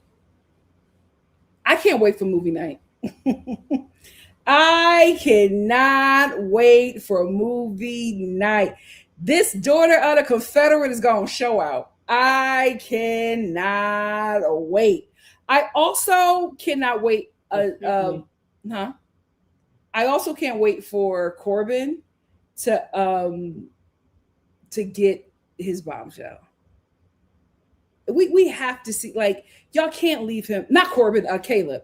Y'all can't leave him out like that. I will say, I normally don't like America getting involved because I felt like last year America was so brutal, but I am absolutely excited for America Says. I really, really, really am. These are the only challenges that I want, right? I want the America Says because America has to tell these people about themselves. Like, if there were any cast that needed, this cast needs it. I also am looking forward to movie night, and we definitely have to have Casa. I don't want the stand on business challenge. I felt like that was so negative and so brutal last season. I don't think that it was needed. I think if we're going to have anybody be a little brutal, a little too honest, let it be America and not the other Islanders. I hope we get it back to back. I hope we get America Says. We are getting America Says. I hope that right after that is either Casa or movie night, because this cast needs a shakeup. It needs a shakeup like today. But even when America Says, what are we going to get the results of that? Thursday, Sunday? I mean, this show is moving at the same pace. I feel like because this cast is just so lazy, we're just not getting the momentum that we are used to. But you know, it's only week 2, so it's only week 2. I mean, unbelievable. I'm trying to give them some grace. We will see. Anyway, that's all I have to say about this cast. What do you guys have to say? I'm going to start off with my super chats. Also, you guys, there is 1,500 comments in the chat. If you really, I'm going to try to get through as many as I can. If you really want me to read your question, I hate to do this, but you're going to have to super chat me. I'm going to try to get to everything, but if you really want something for me to read, it's much better for you to super chat, because that's the only way that I'm going to see it for real, for real. Hi, Marani. Thank you so much for the super chat. Mwah. Cha-ching. Love ya. Marani said, calling it now, Charlie and Zach will have a red pill light adjacent or full-on podcast when this is all over. Oh, they're absolutely going to become reality TV game show Love Island reviewers. They're absolutely going to start a Love Island podcast. Absolutely. Absolutely. And they are going to be absolutely awful to the women. They are going to be Nick Val with a British accent. That's it.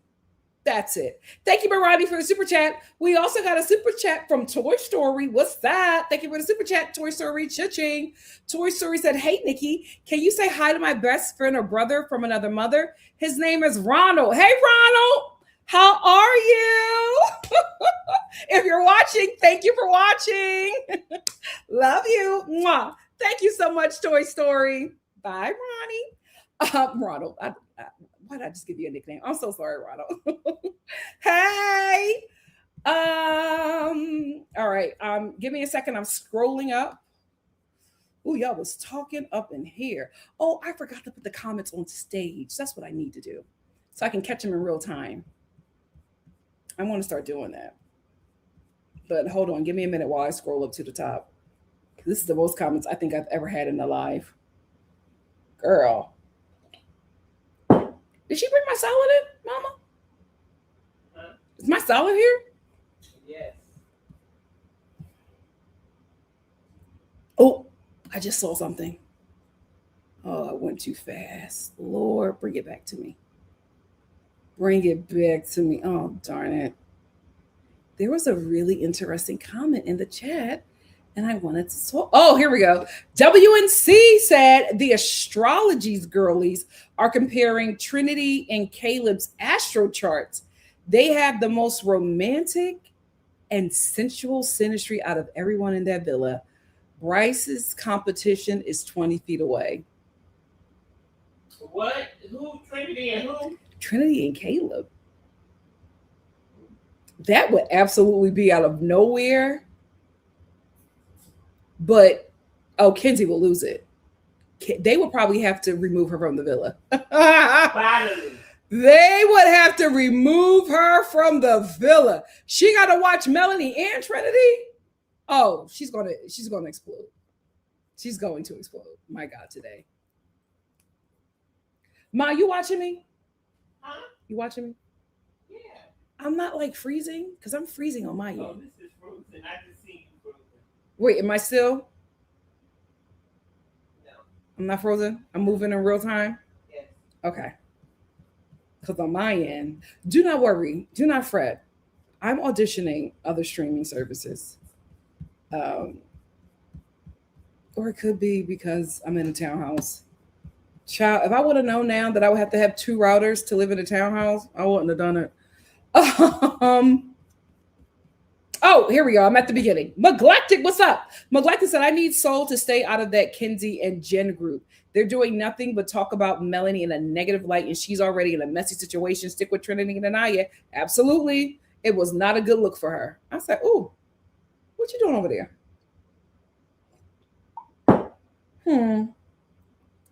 If she's still moving the same way after movie night, Wavy said, I'm glad KC reminded Anaya that he wasn't her first choice, but he also lost me this episode. Same. That grandma comment he gave, he listens to them podcasts, and I don't like that. Yep. He lost me. Also, with that comment, I was just like, oh, I wasn't your first choice. So you're punishing her for not being at that door. She didn't know you. She didn't know you. And she was just like, well, That's still a fact. That's still a fact. No, it's not. It's not a fact a fact. if you still decided She to be with was her going after she else. didn't choose you first. She was going after somebody else. She was not going after them. And why is she being punished for that? She's not being punished. She just said, you went after, I wasn't your first choice. He's using it to punish her to justify his actions. Okay. Divine said, no way with you. You're not. Because I'm not a boy mom. I'm not. I'm going to see it for what it is. Divine said, Casey saying not doing nothing in bed would make him explore more. It's been 9 days, sir. Your mask is slipping. Absolutely, because he is sitting there talking to the guys, especially when he's talking to Corbin. Kenzie is doing everything with that boy. And he's comparing Anaya to Kenzie?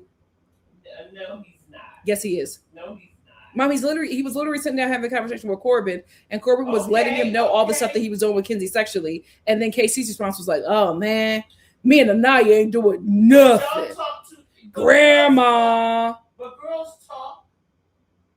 She never talks about him like that. Oh, yes, she respects him. That conversation that he had with Corbin, it showed he did not respect her. Okay. He lost me. Destiny's Child said America's recoupling was a flop. The only thing it accomplished was getting rid of Beatrice. Yeah. They don't need to let America do any more recouplings. America says it's the only time America should be involved in anything. BY said, Kenzie is not here for money. She is here for entertainment or her roster, as she calls it. Delusional. None of them boys want her. That Barbie is delusional. And unfortunately, young women like Kenzie, no, not young women, women in general, at any age, they be doing this stuff. They think that if they can get a guy sexually, they can keep a guy. Let me tell you something. Sex and babies ain't never kept a man.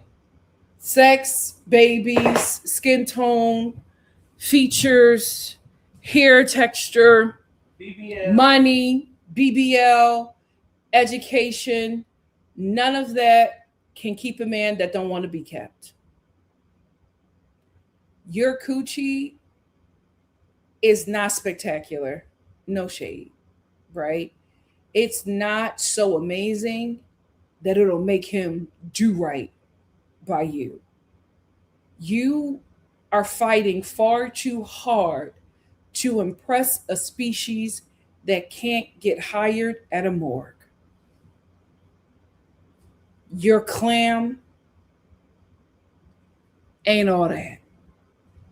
But she is the kind of girl that believes that if she does all this stuff to this guy, that it'll keep him.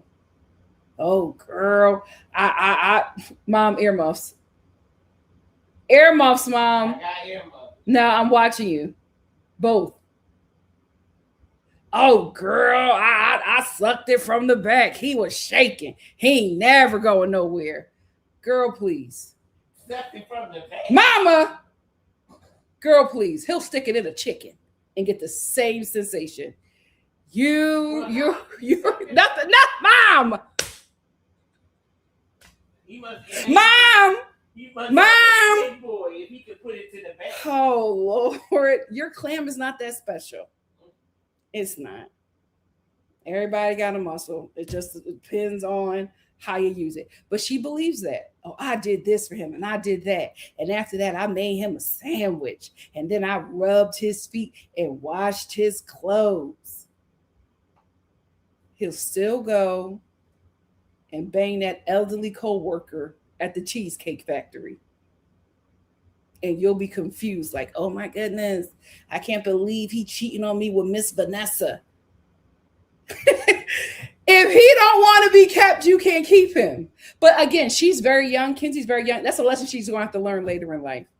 And unfortunately, many women learn that lesson barefoot and pregnant and can't escape that situation.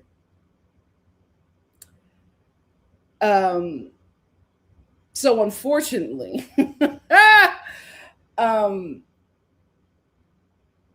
that poor baby put herself in a real uncomfortable situation on camera. Janelle says Corbin knows that Kenzie will give it up easier in the villa compared to Melanie. That is why he is hanging on to her. Absolutely. He want to have fun while he's there. But when it's time to win, I'm telling you guys, when it's time, everybody, the only person that has clocked in that this is a game show at the beginning is Zach. Zach came in with a plan, right? Everybody is going to start clocking in at the same time after Casa. It may be too late, but that's when they normally start doing it. Zach is a gamer. So he already had everything planned out, and the rest of the cast won't realize that he's been playing his game from day one. And it'll probably be too late to get him out. Neglectic said, can someone explain to me how the Melanie Sincere situation is affecting how Kenzie can't choose between Corbin and Caleb? She's still exploring kissing Corbin. What am I missing? She's competing with Melanie. It's no longer about Corbin anymore. It's about beating and defeating Melanie. Janelle said, Kenzie's not used to men not lusting over her blue eyes, blonde hair, and splits. How dare the Black Afro Latinas get picked over her? And this is why this show is so interesting, right? Because they pick people who are 10s in their neighborhoods, 10s in their school, 10s in their respective communities, bring them from all over the nation, sometimes the world, and put them in the same environment and have them compete.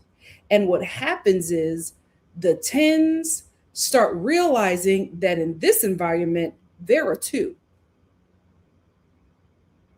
And that messes with their mind because Kenzie from Kennesaw can't believe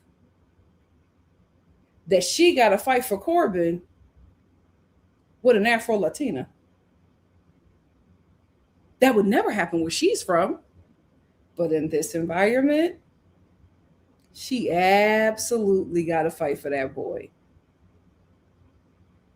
And again, this is a white woman from the South dating, sleeping with black men from the South. It's a real different dynamic for her. Because in this environment or in her normal environment, she's that girl. She's not that girl in this villa. Melanie is that girl. And it was fine for her when that girl wasn't getting the guy that she wanted. Now that girl got a shot.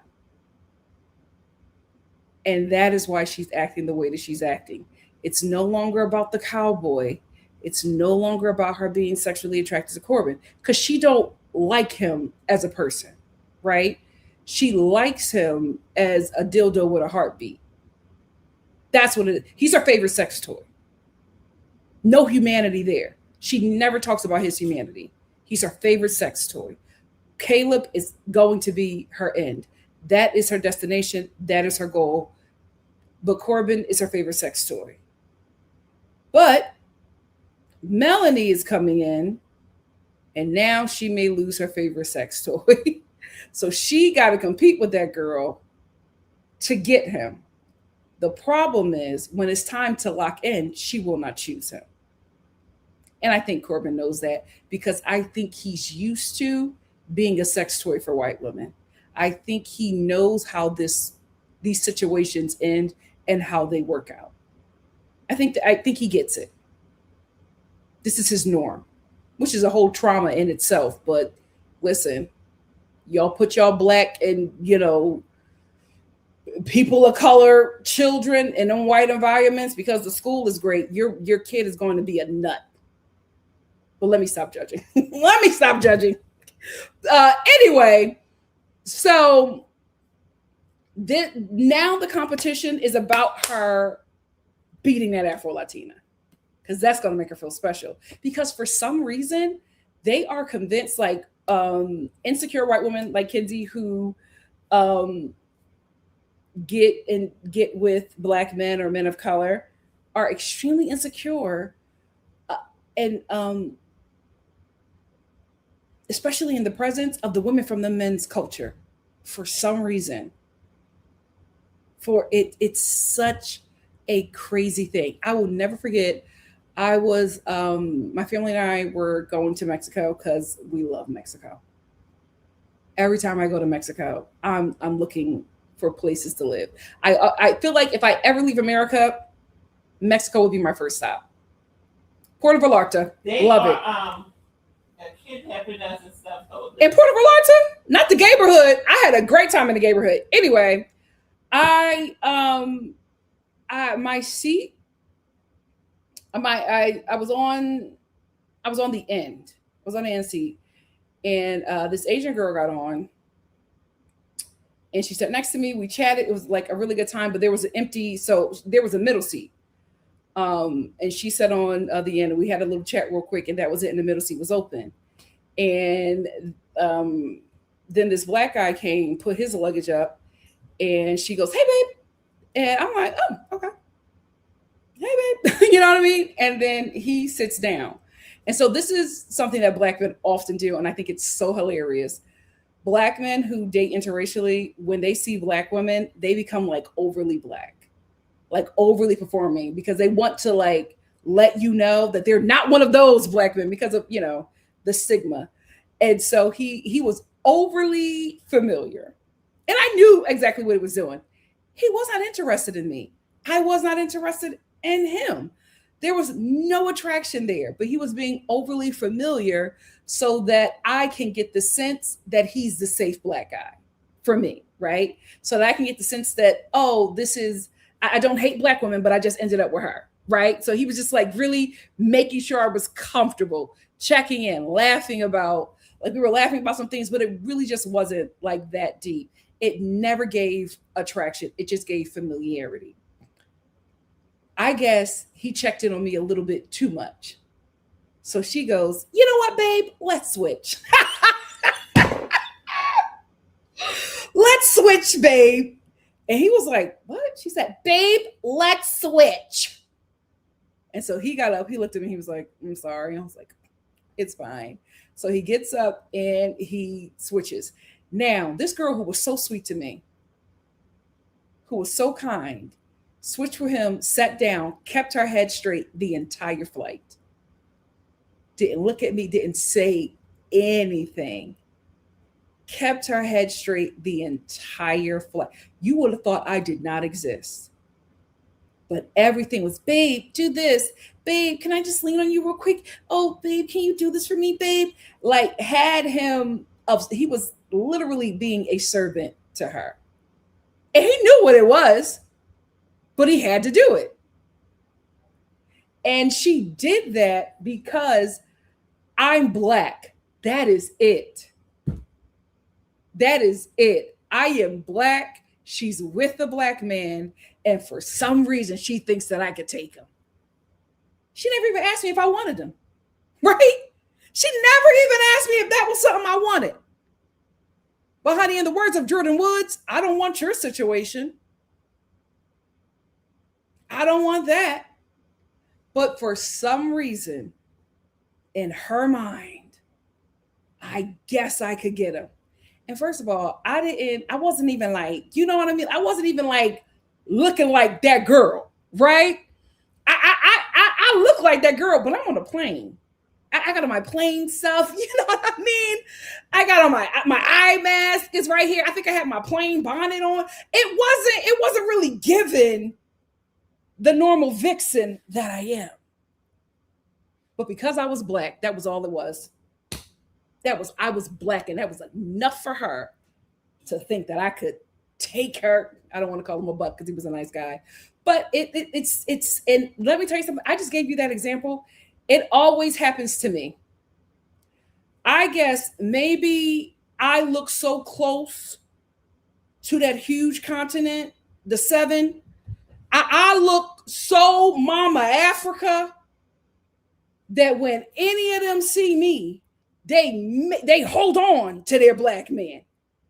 Because I guess I look like I could bring them back home for some reason. But it always happens to me. And I'm always like, I always kind of feel insulted. Like, girl, you think I want that? But it just happens a lot. And it's not an isolated incident. Every black woman has had this experience. And it's just like, girl, we don't want that. But I don't know. I've never been in those type of relationships. So I don't know what the conversations are that they're having to make those women feel so insecure that if they come into the presence of a woman from their culture, they act so odd and weird. And it's never the other way around. Black women who date interracially never feel intimidated by a woman from that guy's culture. It is what it is. Like, we're not sitting there like, oh my gosh, she could take you from, like, I don't know what those conversations are. I don't know what those conversations that they're having in their community, but they always non-black women, especially who date black men, always who have some kind of insecurity, always treat black women like that. And it's so crazy.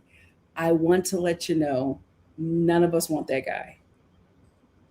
He is over there because he was available. You did not get a prize. No shade. No shade. BY said, to be honest, the producers will not allow Zach to win. Oh, it's not happening. Here's the thing.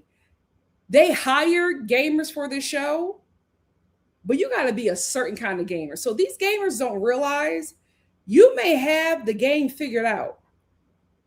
They always forget that America has to like you for you to get that money.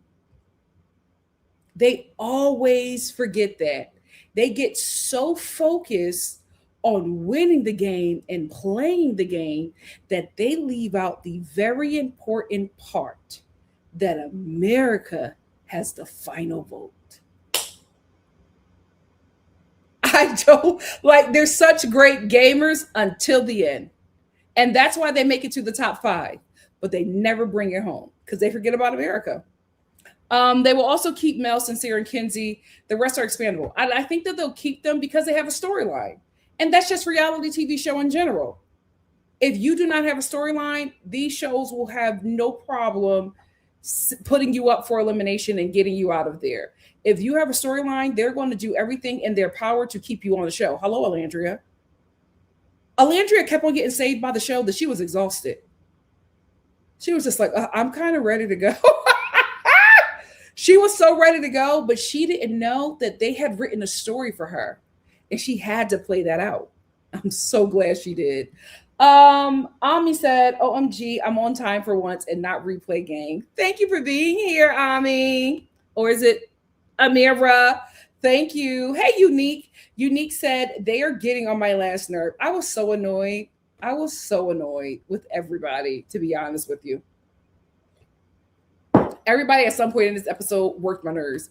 Edge said, did you see how Zach flung her across the bed and like a boomerang? Kata came right on back talking about something. That was fun. Kata's down bad. She is. I'm sad for her. Amira said, Kinsey is hardcore promoting Coke online. What was production thinking bringing in a nut job? But y'all were right. Is she unhinged and is she about to explode? Kinsey is hardcore promoting Coke. The soda or the drug? What are we talking about, Amira? What are we talking about? Okay. They got Coke in Fiji? Just John said Anaya and Casey are not a strong couple. They never were. The whole world could see the lack there. Casey confirmed what many of us suspected. They are dry boots. Dry boots and dead in the water, child. Hot Pepper said Soul is watching both Casey and Sincere and laughing. She's not interested in neither of them. From what it looks like, but again, we never get the full story. So that's why I always give my opinion, but it'll probably change tomorrow depending on the new information that's presented. You cannot really get locked into any storyline in Love Island because you just never know where it's going to go or where it's going to end. BY said more games like Big Brother would have removed Zach immediately. You think so? I never watched Big Brother all the way through. Do you think so? The problem is with the gamers, they forget the love aspect and the likability aspect. The person that comes on the show that's a gamer, that also, you know what, Justine, I because I'm always thinking about the guys, and I also, a lot of the gamers are villains. I often forget this girl, Justine. That's why she's such a great Love Island player, because she is a gamer, but she also thinks about the love aspect and the fact that she has to be liked by America. She never lets that go. She never lets that go. And none of those relationships last, right? Like none of those relationships last the show. Because my girl's a gamer. She is never there for the men. She is always there for the money. One of the best gamers ever on Love Island. She's so good at it, they keep on bringing her back. Amira said they need to bring back the Twitter Opinions Challenge to stir things up in the villa and see how people react and how their relationships shift. They are way too comfortable. I think that's going to be America Says instead of the Twitter challenge, because Twitter was so brutal last season. I think that's going to be America Says.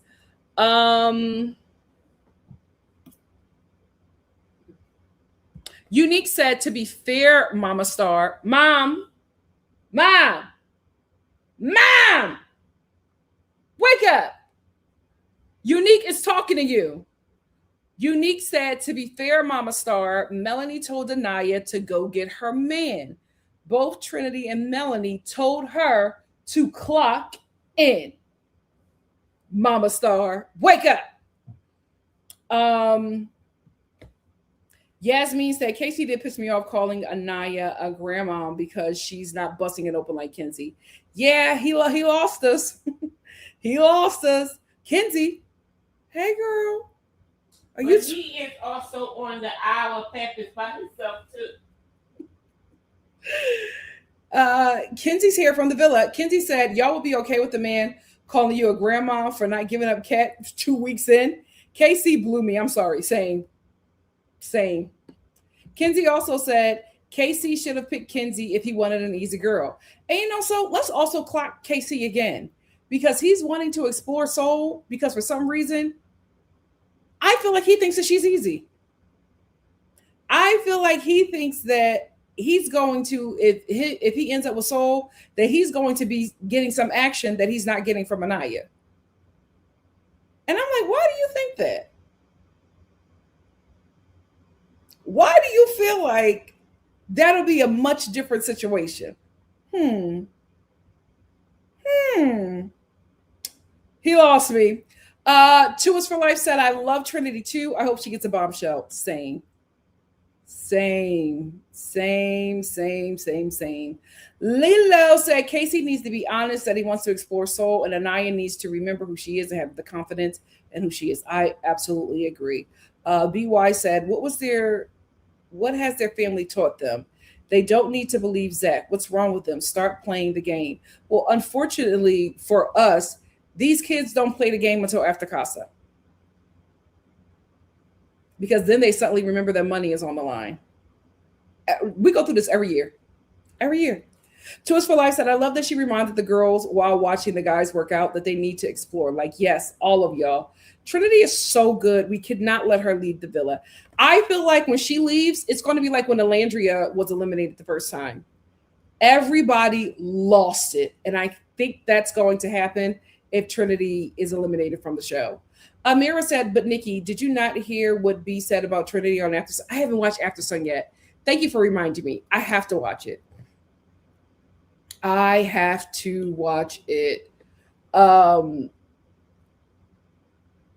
It's just I didn't know it was 49 minutes, and I was like, I need some time. Hannah said, Trinity plays the ditzy girl so that the cast won't be scared of her. Smart gamer. You know what? I happen to agree. I think our girl is playing the game. I think that's why Zach can't doesn't want to work with her, because she's a gamer too. Thank God. Bikinis and Boats said Trinity will win Bryce. At least she's not with some toxic cheater like the other women are. Yes, good for her. Vitamin C, vitamin Chi. As we go on, we remember all the time we had together. Vitamin Chi said, I hate that they are trying to paint her as a hypersexual girl. Even if she is definitely more than that. If you're talking about Trinity, absolutely agree. Lilo said, yes, I think she's waiting to get all the intel and call it out nonchalantly. She is. Hey, Joyce. Joyce says Corbin doesn't realize that Kenzie sees him as a fetish. He's too slow. I think he knows. I think he's see him as a fetish. I think he knows. I think he's used to that. And I don't think that he has a problem. And again, sometimes Black men grow out of this, but often a lot of them enjoy being a fetish. They like a little slave play. Not my monkeys, not my circus. I grew up Pan-African. Shout out to Philly. Thank God for predominantly Black cities. My God, today. Y'all are going through hell in them white towns. Hannah said, Melanie doesn't get good advice. Trinity was the one she needed to listen to. Yeah, Melanie is a delusional friend. She'll tell you what you want to hear. because she agrees. Well, Melanie is in a triangle too. Yeah. She's not the one to get advice from, but Melanie she is the one that will encourage you. It's crying. Yeah. They crying about the same thing. Naima said, yes, if the other couples keep going downhill, Trinity will win with Bryce. Unfortunately, with Bryce, yeah. But I'm rooting for her. So I don't have any couples I'm rooting for. I'm rooting for the girls. I'm rooting for Trinity, Anaya, and Melanie. That is who I'm rooting for. SEO Shogun said, affection comes from either insecurity or trust. True. K235 said, I think Anaya genuinely likes KC, though. Absolutely. I'm telling you guys, it was that speech. It was that speech. I'm telling you right now, that speech would have got me at 22.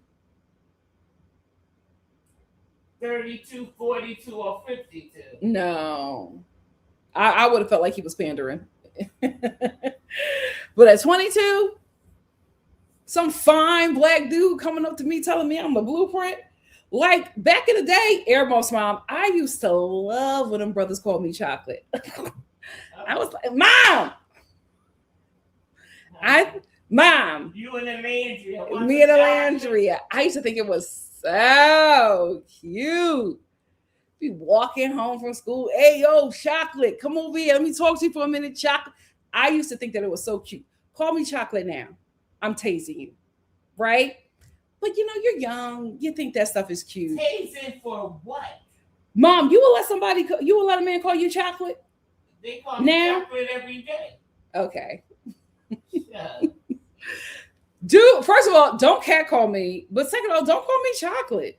I do not know you. We do not have a relationship where I have even said that they call me butter pecan.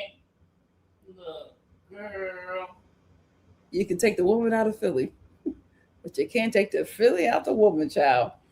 Like we have not established a relationship where I feel comfortable for you to do that, or I have yet to establish a relationship with you where I've expressed that that's something that I want to be called. But when I was 22, I thought it was so cute. I thought it was so cute. So he would have got me with that too. And maybe that's why I feel some sort of way. Because I felt like that would have worked on me, so I probably would have been Anaya. Oh, definitely. So that's why she liked that boy.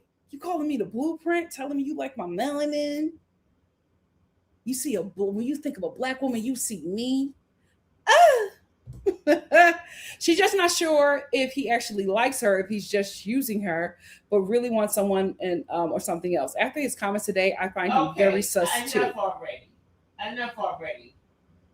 You know, Mother Teresa should have stayed home at Children's Church and watched the kids.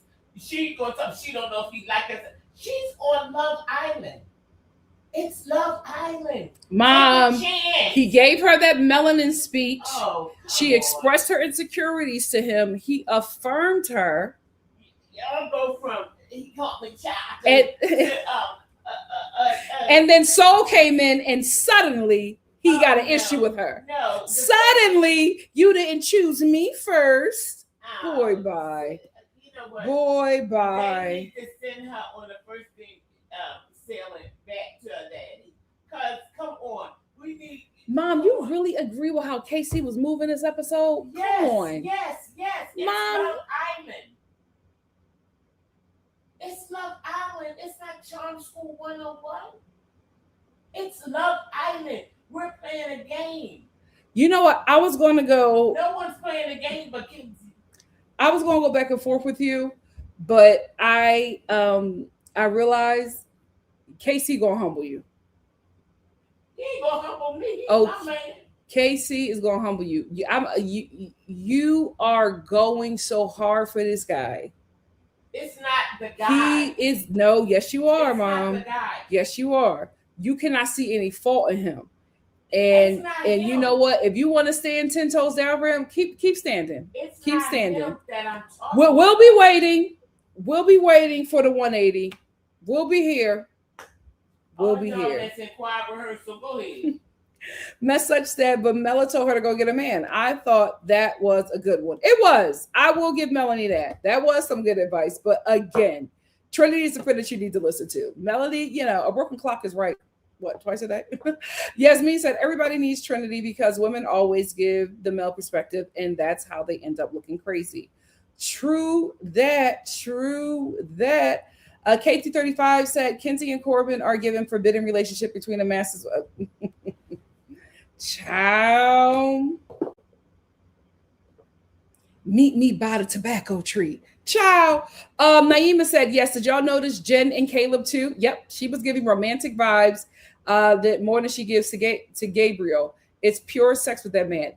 We are, guys, we are seeing it in real time. We are seeing it. We are seeing what the white girls really want, what they really want to settle with, and who they're attracted to sexually. We are seeing so many racial dynamics with this cast more than any other cast thrown into our faces. You can't deny it. You can't deny it. The white girls love being spread open by the men of color. But when it gets to that white man, it's a whole different ball game. Ciao. Arcadis said Kenzie is acting like it's 1952 and she's in a arranged marriage with Caleb. Ciao. Mess said Kenzie almost bit Mel's head off when she was going to explore Corbin while coupled up with her, but now he is not. Kissing is what they are meant to do. She is such a hypocrite. Absolutely. Absolutely. That's all it is. Ed said Kenzie also doesn't want to lose Corbin to Melanie at all. That's all it is. She is going to end up with Caleb. And she probably would have dropped Corbin a lot sooner. And then he got coupled up with Melanie. Now it's this internal war. Now it's a totally different ball game. Amira said, absolutely not. They best not, because I will vote every single one of them out. If not, if they're not in the field, Trinity better get that heifer together. Ciao. Chocolate Sooner said, the way those chicas were watching the Corbin channel, the black girls will build him back. Oh, absolutely. All he got to go is be like, oh, I thought she really liked me. Watch them go to work. You don't think he's handsome? Who, Corbin? No. Corbin is a handsome black guy. Corbin is he's handsome. But no. Corbin is handsome. But if I was of age, I would be head over heels for KC. That a guy like KC would have me crazy at that age. Yeah. Crazy. I would never even think about a Corbin. Time. Let it speak. Girl, I would never. I never in my life thought about a Corbin. That just is not for me. It's not for. I love an OG. An OG.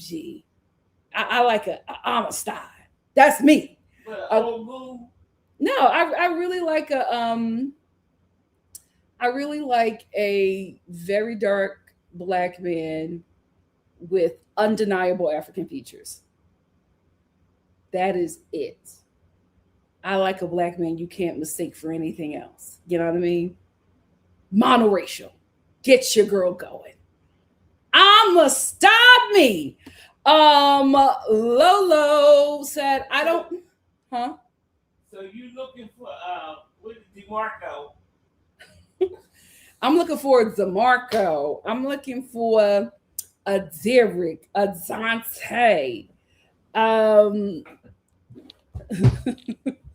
Well, I say Jamal because that's to me is like a Black American name, but I know it's like an Arab or Muslim name. But again, I'm from Philly, so all the black people are Muslim. So I have been with a lot of black men with like Arab names. So for me, those are black names. Like Jamal is a black name, but I know it's an Arab name. So when I say Jamal, I'm thinking black. Ice Macchiato said, I disagree. Kenzie is being sneaky, not honest. I agree with that. If I said anything different, forgive me. Chocolate Sooner said Kenzie Gen Z is definitely going after Corbin so hard because she's still beefing with Melanie. Yeah, it's about a man. It's a man. Stephanie said, and I'm telling you, they do not grow out of it. Hello, Summer House. Hello, Summer House. That's exactly what's happening with Sierra on Summer House. She had no idea she was in competition with that white girl. Stephanie said, I hope Kenzie doesn't last on the show for long. She is getting on my nerves. I really do not like watching her. However, the women on that show created that monster. Not the women. Yes, they did, Mom. Okay. They handheld Kenzie. They created an environment for her where she was protected and worshipped by them. Okay. And so now they created this monster. We can't put her back. Amira said, Mega Barbie gotta go. I cannot with her covert racism, always hating on the next woman of color underneath her breath with her trad sister Jid. Also, the Ebonics is getting on my nerves. I cannot take it because I feel like she does it to connect with Corbin, and his Ebonics is all over the place, right? It's like they are both learning Ebonics from like an AI robot. And it's, oh, Corbin be making me crazy. What? I can't wait to be kissing him. Sierra prayer, you want a Russell Wilson. Who, me? Yeah. Mom, what would... Are you talking about because I just described my type? Or what I'm attracted to? You described your type already. You like them to lay low. What? That's not Russell Wilson. You said you like them to, what'd you say, lay low, spit high, and all that.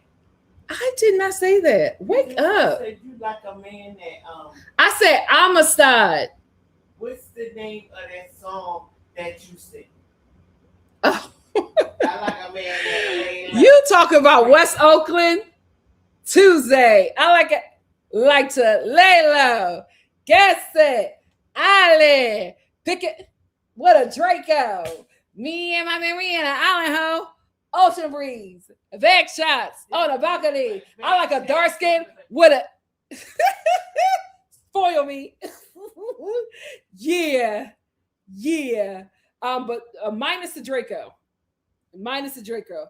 That's why I don't date them Southern boys. Oh my God. Listen, Love Island After Dark, child. Sky said, you like what you like. I like what I like. City boy. Sky said Kenzie is greedy. Very, very, very, very greedy. But they allow it.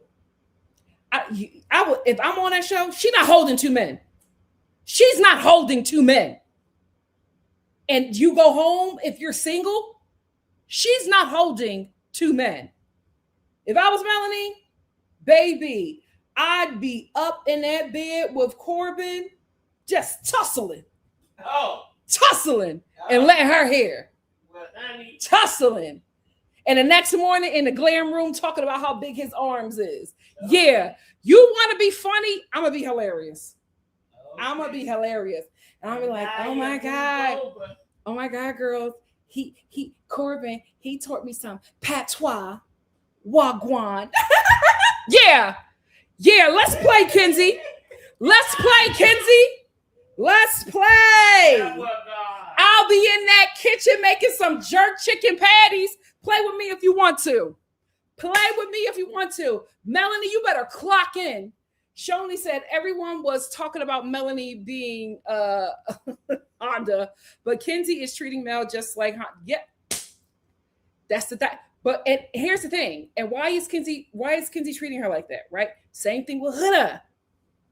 It is them non-black girls that date black men that are expecting or sleep with black men are expecting a certain kind of treatment. And when they do not get that, who do they blame? The women from that man's culture that they think is taking them away from them. It's taking him away from them. It is insane. Huda did not, she could not fathom that Shelly was the one that everybody wanted when she was in the villa. It made that girl, well, she was already off her rocker. It made her twist up. She couldn't believe it. Would it help if I wasn't, if I was ugly? What are you talking about? What are you so? He got me an apple juice and made Shelly pancakes. She became so obsessed with that girl. It was so scary. And we're watching that with Kenzie. We're watching that with Kenzie. Melanie is clueless. Same thing with Shelly. Shelly had no idea. Shelly had no idea that this girl had this one-sided beef with her. And we're watching the same thing happen with Melanie because for some reason they get in their head that they cannot compete with the women from that guy's culture. And they create this war. And that woman has no idea. No idea whatsoever. It's such a scary thing to witness. And we're witnessing it yet again. Yasmin said Mel can't see Kenzie because she's still looking at sincere. Yep. Melanie's not in the game. Melanie's not in the game. And it's so sad. This absolutely, this show keeps on saving this girl because they don't want to end her story. I feel like she's going to end her story for herself. Just like a girlfriend. Yeah. Wavy. Anaya. Wavy said, listen, Kenzie gotta go just for making us sympathize with the man. Ciao. I said, I can't believe that I am feeling bad for this white guy from the South who I know voted for all this nonsense. Kenzie gotta go. Arcadis said Gabriel was trying to tell him Kenzie is a bird, and he's like, yeah, she's honest, lol. Because Gabe knows. Gabe knows. The Kennedy Reed said, and then Kenzie is acting away because Mel is sleeping in soul ties. Why would she sleep next to Corbin when he is also playing in her face? And also, she's trying to respect the attraction that her friend has. So Melanie is not doing anything because she doesn't want to step on Kenzie's toes. And when Corbin wants to do something with Melanie, she's like, oh, you got to check with Kenzie first. Foolish. Foolish. Lola Loves said, to be honest, Caleb is better off away from Kenzie. She's not one to trust. The way she's turned on Melanie is insane. I agree. BC Nick said, I actually do like Melanie away from Sincere, but once she goes back to him, I really can't with her. Don't save her. She don't want to be saved. Don't save her. Courtney said, hold Melanie's hand as you break this down for her. She needs to get her head in the game. She really, really does. I'm hoping America talks to him. Jessica says, the way they gave us that last scene, like they're setting us up for movie night. If we have a movie night, it's absolutely going to be monumental. We already know that Casa is going to be monumental because they're selling out theaters, movie theaters, for people to come together to watch it. So we already know that they got some mess planned for Casa. Movie night? Yeah, they got more than enough footage. Naima said, do Trinity really like white boys? I thought Bryce was the exception. Trinity like men. Trinity like men. You know what? Maybe women too. Listen, Trinity likes who she likes. I don't think race or gender matters. Yasmin said Mel was giving Big Bird vibes over Sincere, which is why I can't get behind her. Yeah, at this point, I you know, who are we rooting for? Trinity, take it home. Take it home. Everybody literally turned off the audience. Before I could even hop on here to watch it, y'all were already dragging this cast. Y'all were dragging them from the first look. So they're in danger. They're absolutely in danger. Like I said, I actually like Caleb. He deserves someone, and I can actually see him pulling Anaya if Casey and her split. Guys, I can't even fathom it. If Caleb pushes up on a black woman in this villa, the episode is going to have to be 2 hours. Kenzie, We ain't seen nothing yet. If Caleb goes for Anaya or Trinity, you think that Afro Latina girl got her spiraling? When Caleb pushes up on a Negro, girl. Girl, what? Khalil said Casey's facial expressions are telling him. Anaya is not believing him because her intuition is telling her Casey is lying by omission because he isn't being transparent with her. Yep. Kennedy Reed said exactly he's feeling away because she doesn't want to get too freaky, huh? Too freaked out. It hasn't been like y'all don't know each other like that. I can't believe that you want her to be so physical with you and y'all are still getting to know each other. But again, Casey is talking to the guys and he's comparing his relationship to the other guys. And it's like, you cannot do that. You cannot compare. That's when you start messing up. EXO said he definitely tried to manipulate her. It was a bad look. Yep. Zora said that speech came back to haunt him. It sure did. It sure did. And the thing that's most upsetting is that he's so easily influenced by the men. And that's disappointing. That's disappointing. Truth said, I think everyone forgot that they are here for money. It feels a lot like everyone is in a serious 2-year relationship. I agree. I agree. Decastrophe said, I didn't like him calling her across the villa like a dog. It's like he's getting mean because he can't get his way. And that's just not a good look for him. I'm so disappointed, Casey. So disappointed. Hey, honey. Honey said, I agree. Casey should have got up and gone to Anaya, not called after her. Ugh. It just wasn't a good look for her. Jesse says, I hope that they are done. Listen, they might be. They might be, but we desperately need bombshells. Truth said, Kaida is carrying the couple, and he's naive to Zach's manipulation. He is definitely using Kaida. I agree. Orange said, Anaya says it's fine for him to explore. Casey shows interest in Soul. Then she cries and pulls away from the chat. That is manipulative. I honestly think Orange, I think it was that speech. I think that's what got him in trouble because she let her guard down. And I think she is pulling away because she feels dumb for letting her guard down. And also feeling insecure about Soul. Because for him to have given her that speech, they had some conversation. They had some conversation. They probably had it on camera and we didn't get to see the whole thing. But that speech didn't come out of nowhere. I felt like it was prompted by something. And then to have the opposite of her walk in and immediately have his attention, it's clicking away at her self-esteem. Unfortunately, that's not his problem. And she got to clock in. She got to be sure of herself and know who she is and know that she's that girl, whether Soul is in the villa or not. So I'm not going to blame KC. That's not his fault that she, that her confidence got to be built up a bit more. But I feel like that speech got him in trouble. WNC said Casey has never pursued Anaya. He showed up for Anaya after Anaya chose him. Clock it. Anaya deserves more than what Casey doesn't show. I fully blame Casey for not trying. Anaya is trying to show Casey how to treat her. He's also confusing physical touch and physical attraction and, sexual intimacy with her liking him, which is so juvenile, even for somebody in their 20s. He had me fooled.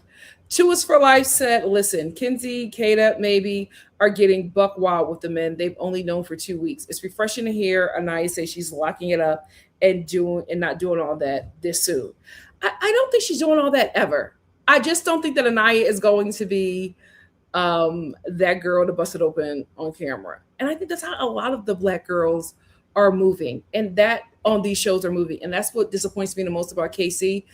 Like, you don't know that the Black girls in the villa can't move like Kinsey. Like, you're not an idiot. You know why she has to hold herself a certain way. Because if any of them girls move like Kenzie, Trinity just talks about it. She doesn't do it. But if any of them black girls move like Kenzie, we know the reception from the audience would be so different. So different, especially with the stereotype that black women are, over sexualized, and we know where that stereotype comes from, right? You can't do anything to harm them because they want it. That stereotype comes from slavery, which takes away our humanity, and basically says that you cannot harm black women by raping them because they're not fully human. They are like these wild sexual beasts. So it's not rape because they want it. So you can't rape them if they're unrapeable because these sexual beasts want to be treated this way. That's how they justified raping and breeding black women, removing their humanity. And yes, it's a stereotype. Yes, it's not true. But there are a lot of idiots that do believe that. So black women have to hold themselves a certain way to the point where we can't even express sexual intimacy or desires in a way that non-black women are able to express because of the stereotypes that still follows us from the genocide that our people received on this land, endured on this land. So for him to be a black man and not understand why, even though she may want to, she's not moving like that, calling her a grandma, knowing good and well that she was giving you hand jobs and, sucking on you and doing all that stuff with Kenzie, Anaya would not be talked about the same way. He knows that. So what are you doing, Casey? Because no way you don't know that. But you know that black women, especially dark-skinned black women, are disrespected and treated so poorly. But you don't know about the Jezebel stereotype? You lost me, young man. You lost me. Tazy said, I think it's so strange Casey is getting mad at Anaya for not getting freaky in the sheets. He lost me. DC said, I remember Caleb from season 2 who black queen Justine to the win, all while having a whole white girlfriend at home. Yep. Now that's a villain. Ed said, Anaya is a Virgo like Serena, and Serena took a long time to come around to Cordell. The difference between Cordell and KC is Cordell was very patient because Cordell actually really liked her. I hate to say it, I don't think that KC really likes Anaya. And I think she knows that. Damn. Just Jonathan said, everyone says Anaya gets in bed, puts on her body, and goes to sleep. So even if he just wants to cuddle or make out, she is about her sleep. A girl can't have a sleepy feeling. Well, she could have stayed home for that. Her bonnet and these big dago pajamas on, and she's knocked out right now. Girl, hug up on him. He need to work for it. But you know what? Somebody else gonna come in there, and we're gonna really see who Anaya really is. Listen, let's get it on and popping. It's a TV show. Miss Brown Sugar said she is at least doing all of that in front of everybody else in the common room. She works for her family foundation. I think not. If we're speaking about Anaya, I absolutely agree. Taisha said, now, Nikki, did you miss Casey whole introduction and opening? Casey is definitely freaked out. I think I did. I think I did. Jessica said, Bishop was trying to give nice guy. He is more freaked out Tyrone. He is not fooling anyone. But just like a true church guy, right? Just like a true church boy. Twist for Life said, Nikki spoke too soon about that blonde lady. I sure did. Never again. Lesson learned. Lesson learned. XO said, movie night is going to be a ball. Sure is. BY said, the men are just liars. They lie to women. The men are performing for the men for the most desirable female. True. True. Yasmin said, I agree, Nikki. Pack them blondes up today. Wavy said, "Oh baby, Caleb and Jen are definitely stepping out." Bring somebody. Bring in Messy Island. I'm ready. Bring somebody in there for Trinity, and you'll see how the game is played. I agree. Khalil said Kenzie got caught up when Corbin poked her. I think if Anaya was secure in her partner, she may be more ready and willing. She understands the difference between words and actions. Look at Casey now. Yeah, I do think he might have got a little, over the sheets action if he made her feel secure. Oh, wow. He doesn't feel she doesn't feel secure. Well, she want to feel secure. She just met the man like everybody else. Exactly. He wants to get physical. Make her feel safe. Island. No. Yes, Mom, it's Love Island. It's not a clam busting island. It's not Hoe Island. She can go her own pace. Lalo said Jen was shooting her shot when she told him to talk to her. She sure was. She sure was. Sitting there with Kenzie getting all the info about Caleb. Truth be told said, I feel like they are pushing Mel out. I'm going to go on somebody else's show, podcast. Because this is a Bible study. You're not reading the comments. The Star family is agreeing with me. Truth be told said, I feel like they are pushing Mel out. She might not have a connection if they don't send a new bombshell. Well, the show is trying to save Mel. And they gave her an opportunity with Corbin. If she doesn't take it, it's on her. It's on her. Oh, I didn't. Donnie said, did you hear Kenzie? Did you hear Trinity said Kenzie don't talk to her anymore? Kenzie is clocking it. She is clocking it. Yasmin said, clocking Nikki. Jen and Kenzie don't like each other neither. They don't. They do not. They do not at all. Truth be told says somebody needs to remind them about the 100K. They don't get reminded about the 100K. They don't get reminded about the 100K until after Casa. It happens all the time. Yep. That's him. And I don't know why he's doing that. Edge says, sincere, that was nasty work. Please leave Melanie alone. I absolutely agree. Amira said Corbin seducing Kenzie as a safe backup iCloud plan in case Melanie jumps back to sincere. I think that's what's happening as well. Can I jump in here? Let me say something to the Star family. Please. I'm not saying have sex. I'm not saying that because you on TV. Now come on. Yes, because here's the thing. Would you want me to operate like that? Would you let me make a thought?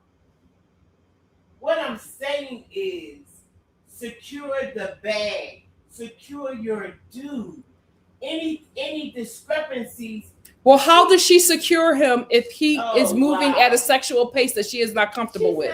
He's not moving at a sexual pace. He want her to hug. He want her to hug. Listen. Mom, would you want me on this show playing with some boy's dingle? I'm not telling her to do that. Now, come on with this. What I am saying is, you have to make the man feel, Casey, like she say everything else. We're not there yet. But it's okay to hug. She want to do all that out on the couch and stuff. I don't think she, even when he was asking her the sex question, she seemed very uncomfortable. Very, very uncomfortable. And I'm like, Casey, come on. You know what it is. Love Island. You got viewers. Okay. You know what? Well, thank you so much. I'm gonna go, Mom. When they finally start casting for geriatric Love Island, I'm gonna get on there. And I'm gonna pull a Trinity, and I want to see how you react. I'm gonna pull a Trinity. No, I'm gonna see. No, we're just gonna do a little social experiment to see how Mama Star reacts. They have Golden Love out. I'll show y'all how to play. Girl, Mom, you are such a prude. You are talking so big. You are such a prude. If they had you would not. Please. Island. My mom had an opportunity to get on Golden Bachelor. As soon as she found out about all the kissing, she was like, oh, I was like, I told you, you're going to have to like be physical. She's like, well, I want to get to know him. And I'm like, you can't do that. Girl. You got to move fast. So she's talking heavy. She's talking heavy. And My walking mom like- is Anaya. She trying to act like she Trinity. She is Anaya. She mad at herself. I'm more. That's what it is. I'm more Girl, please. What I'm Girl, saying y'all think I'm a prude? Girl. I'm true. Mama Star is putting on a show, girl. Okay. A show. Tori said Kenzie would be a perfect cast member for Hunting Wives. I agree. Truth be told says Sincere and Soul actually looking stable, but if Soul sees a new bombshell, she's interested. I know she's gone, and Sincere will double back for Melanie. Sincere is doubling back for Melanie right now. He likes that chaos. He likes that chaos. Jessica said Sincere is the type of guy who will put this woman through all kinds of hell, and he still loves her and hides in his mess when it's written all over him. Yep. He's a messy dude. Amira said, Nikki, whack this heifer left and right, please. I ain't never disliked mega cocaine Harvey in my life on this show. Oh, Lord. Chocolate Sooner said, Kenzie gets big mad when she can't get away. Yep. They let her do it the whole time. So why would she think differently? Exactly. She's acting a way that was prepared for her. She can act like a spoiled baby and a brat because they treated her like an infant since she got to that villa. So now they want to change the rules. Okay. Well, the baby's going to have a temper tantrum. And you're going to have to pick her up and nurse her. Miss Max said, I told y'all Aries men were the devil. They lie just because they can. It's insane. I'm just so disappointed in him. I'm like, Sincere, you don't even have to, like, he's making up lies just for the love of the game. I guess he's lying about stuff he doesn't have to lie about. It's so ridiculous. You're no longer in a love triangle. So why are you still lying? Christia said it took Sin 24 hours to check on her. Didn't care where she was sleeping outside or nothing. Mel needs to give Sin her aid to kiss. Absolutely. But she won't.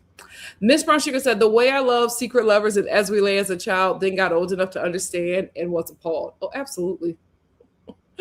Absolutely. All the songs I used to sing as a kid, I'm like, ooh. Yikes. The women back in the day was going through it.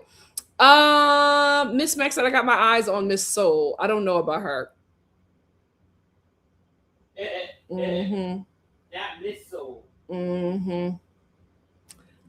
Yasmin said Soul is trying to make friends and thinks Sincere is really trying with her. She's going to see it on movie night. I hope so.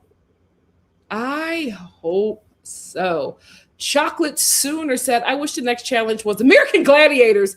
Melanie would tear those blondes up. Wait till she finds out. Well, you know, half of this cast is going to Love Island Games. So we're definitely going to see Corbin in Love Island Games.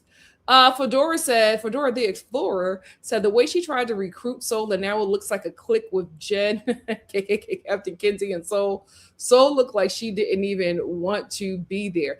That's what I'm thinking. I'm thinking that she's just happy that people are embracing her. I don't think she realizes that she's in a white girl mob. I don't think she gets it. Oh, K235 said, I heard that Casa is starting next Monday. Thank God. The faster we get the Casa, the faster we get movie night. Lalo said, did y'all see they will be screening Casa in theaters? Yep. The one out here is already sold out. They're not playing about that show. Me too. Decastrophe Waitress said, I want movie night before Casa. Me too. But I don't think that's ever happened. I think that movie night was also the last thing before like everybody really locks in. Ed said, Kayla is nothing like Kenzie. The only thing that they have in common is that they are petite blondes. Yeah, I don't see any similarities. Amira said in the UK, when that happened, did the Casa twice split, then twice shake it up? What are we talking about? I don't know what that is. I don't know nothing about no Casa split. Jennifer said, I don't want to hear what Charlie and Zach have to say about anything ever. Oh, they're coming. They are going to listen. I'm not going to be mad at it. They're going to flip their opportunity as much as they can. Shar said, and Corbin saying he DJ'd Kinsey. The combo between those two are gross. Can't wait for movie night. Same. Like, I'm not a fan of Kinsey, but I didn't like how he was talking about her to KC. It was gross. And I felt like it was beneath KC. But I realized that's KC. We met his representative. And good job. Because he had me fooled. Unique said, you know what I was thinking about Trinity and Caleb getting together when they were having their talk? It may just happen. It may just happen, child. Fedora said, KC is a job guy. I think Anaya is irritating him and she is annoying. I'm so sorry. She keeps harping on she doesn't want to be a safe bet. KC keeps choosing her and reassuring her, and I'm tired of it. I think what's happening is his words is not matching his actions. And that's the problem. And I also think for him, he wants to feel safe and secure too, but the way he feels safe and secure is through touch. And she's just not comfortable with that. And they also communicate terribly. They communicate terribly. They have the worst communication out of anybody, out of any couple in that villa. Truth be told said, and we need to get Zach exposed before sending him home, but I fear they will try everything to keep him. Yeah, I think the way that Zach is moving, he's going to be in the top. He's not going to win, but he's going to be in the top. Chu said Love Island wanted be out quick so they can do nasty oopy goopy challenges that mess with her prosthetic game theory. I wouldn't necessarily deny that, but I also think that B left a lot earlier than she would have because America hate voted. And when you hate vote, you always mess it up. Like the show will always punish you for hate voting. So that's why you should just vote for your favorite couple. Like vote the way they ask you to vote. Because when you vote to game the system, they're going to make sure you never try that mess again. And y'all learned your lesson. I think that B was supposed to last a bit longer than what she did. I don't think that she was supposed to be the first person to go. Unique said exactly how high school ball players feel when they go to college and how college ball feel when they make it to the pros. They have to work for that number one spot. Ciao. Reese said, thanks, Nikki. And yes, I do go by Ronnie sometimes. Happy Pride. Yes. Oh, where's my shoot? I don't have it. I don't have my fan. Happy Pride. Oh, did I miss the Pride? I don't think I missed the Pride parade yet. I actually don't know if I'm going. LA has been getting hot, and it's supposed to be June gloom. What is going on? Global warming is real, child. Amira says she's sitting there like a Jezebel because she knows her Cowboys waiting at hope. I hate that they let her have it all. Now look at her. Yep. And don't try to take it away. Who are you to take it away from her? Who are you to take it away from her? Donnie said, I don't trust Soul. Anaya did choose him at the first recoupling. Send a bombshell for Anaya and Caleb. They desperately need it, and I'm rooting for them. Jennifer said yes, because Zach is playing way too fast, way too soon. You have to pace yourself with long games like Big Brother. And that's exactly why he pulled back. He knew. Jessica said, instinctively, something irked my soul with KC. I think he's a covert sincere. But I could be wrong. I was willing to let KC and Anaya win and get on the bandwagon of Black Love, but no, they don't click. Yeah, I want her out of that. I want her out of that. Hey, sister, how are you? You sure did make it. Chul said, hold on, Caleb would be so serious with Anaya. I can see it. You know what, y'all? I want to see it. I want to see. Caleb and Anaya. I want to see it. Why not? Donnie said Casa starts on the 22nd and West will not be back on Summer House. Yes, we won. We won. K235 said because all of the racist and dehumanizing stereotypes people already believe about Black women, Anaya and Trinity would never be able to move as quick and sexually as Kenzie. Someone like Casey should already know that. Yeah, that disappointed me. That disappointed me. Like, you know that she has to carry herself a certain way. So even comparing her to Kenzie is ridiculous. She doesn't have the protection that Kenzie does. You don't know that, Mr. Black Woman on the Blueprint? Charles said the streets are saying Casey is Muslim girl. He was in a whole clothing photo shoot with a girl. Now he Muslim. Oh my goodness. What? If that's true, I'm absolutely gagged that he's acting like that. WNC said, I want Serena and Cordell to return this season as bombshells. I need the next few episodes turned up a notch. Oh, baby, they almost walking down the aisle. That ain't never going to happen. Jessica said, Kaida is down bad, unfortunately, for a Brit that won't even come and see you after, much less stay with you after Casa, because he already has a girlfriend. That's what I'm feeling from him. Who? I would not be surprised, Zach. I would not be surprised if he is already in a relationship and the girl just had to understand that he was doing this for his career. Mama Star said, please, Star family, don't forget to like, comment, share, and subscribe to the channel. Tell a friend to join us. As always, have a great time at NikkiStar TV. Thank you, guys. I want to get two more, and then I want to let y'all get out of here. Charles said, when Sin let that hair down, just know the lies are fitting to come out. He mixed that leave-in with the lies. Listen, that boy, it is something that happens to him when he puts that hair down. He knows. He knows. It is absolutely given. What is his name? Mom, what's the name of the guy with Solomon? No, it's not Solomon. What's the name of the guy with the long hair in the Bible? Mom. Samson. Yeah, Samson. Chul said, I just wish the girls were going to Casa this season instead of staying in the villa. You know what? Are they going to mix it up? I hope they mix it up. KJ said, did Casey bring breakfast to a night this episode? I don't remember. Oh, I don't either. Is he a Philly Muslim or not practicing?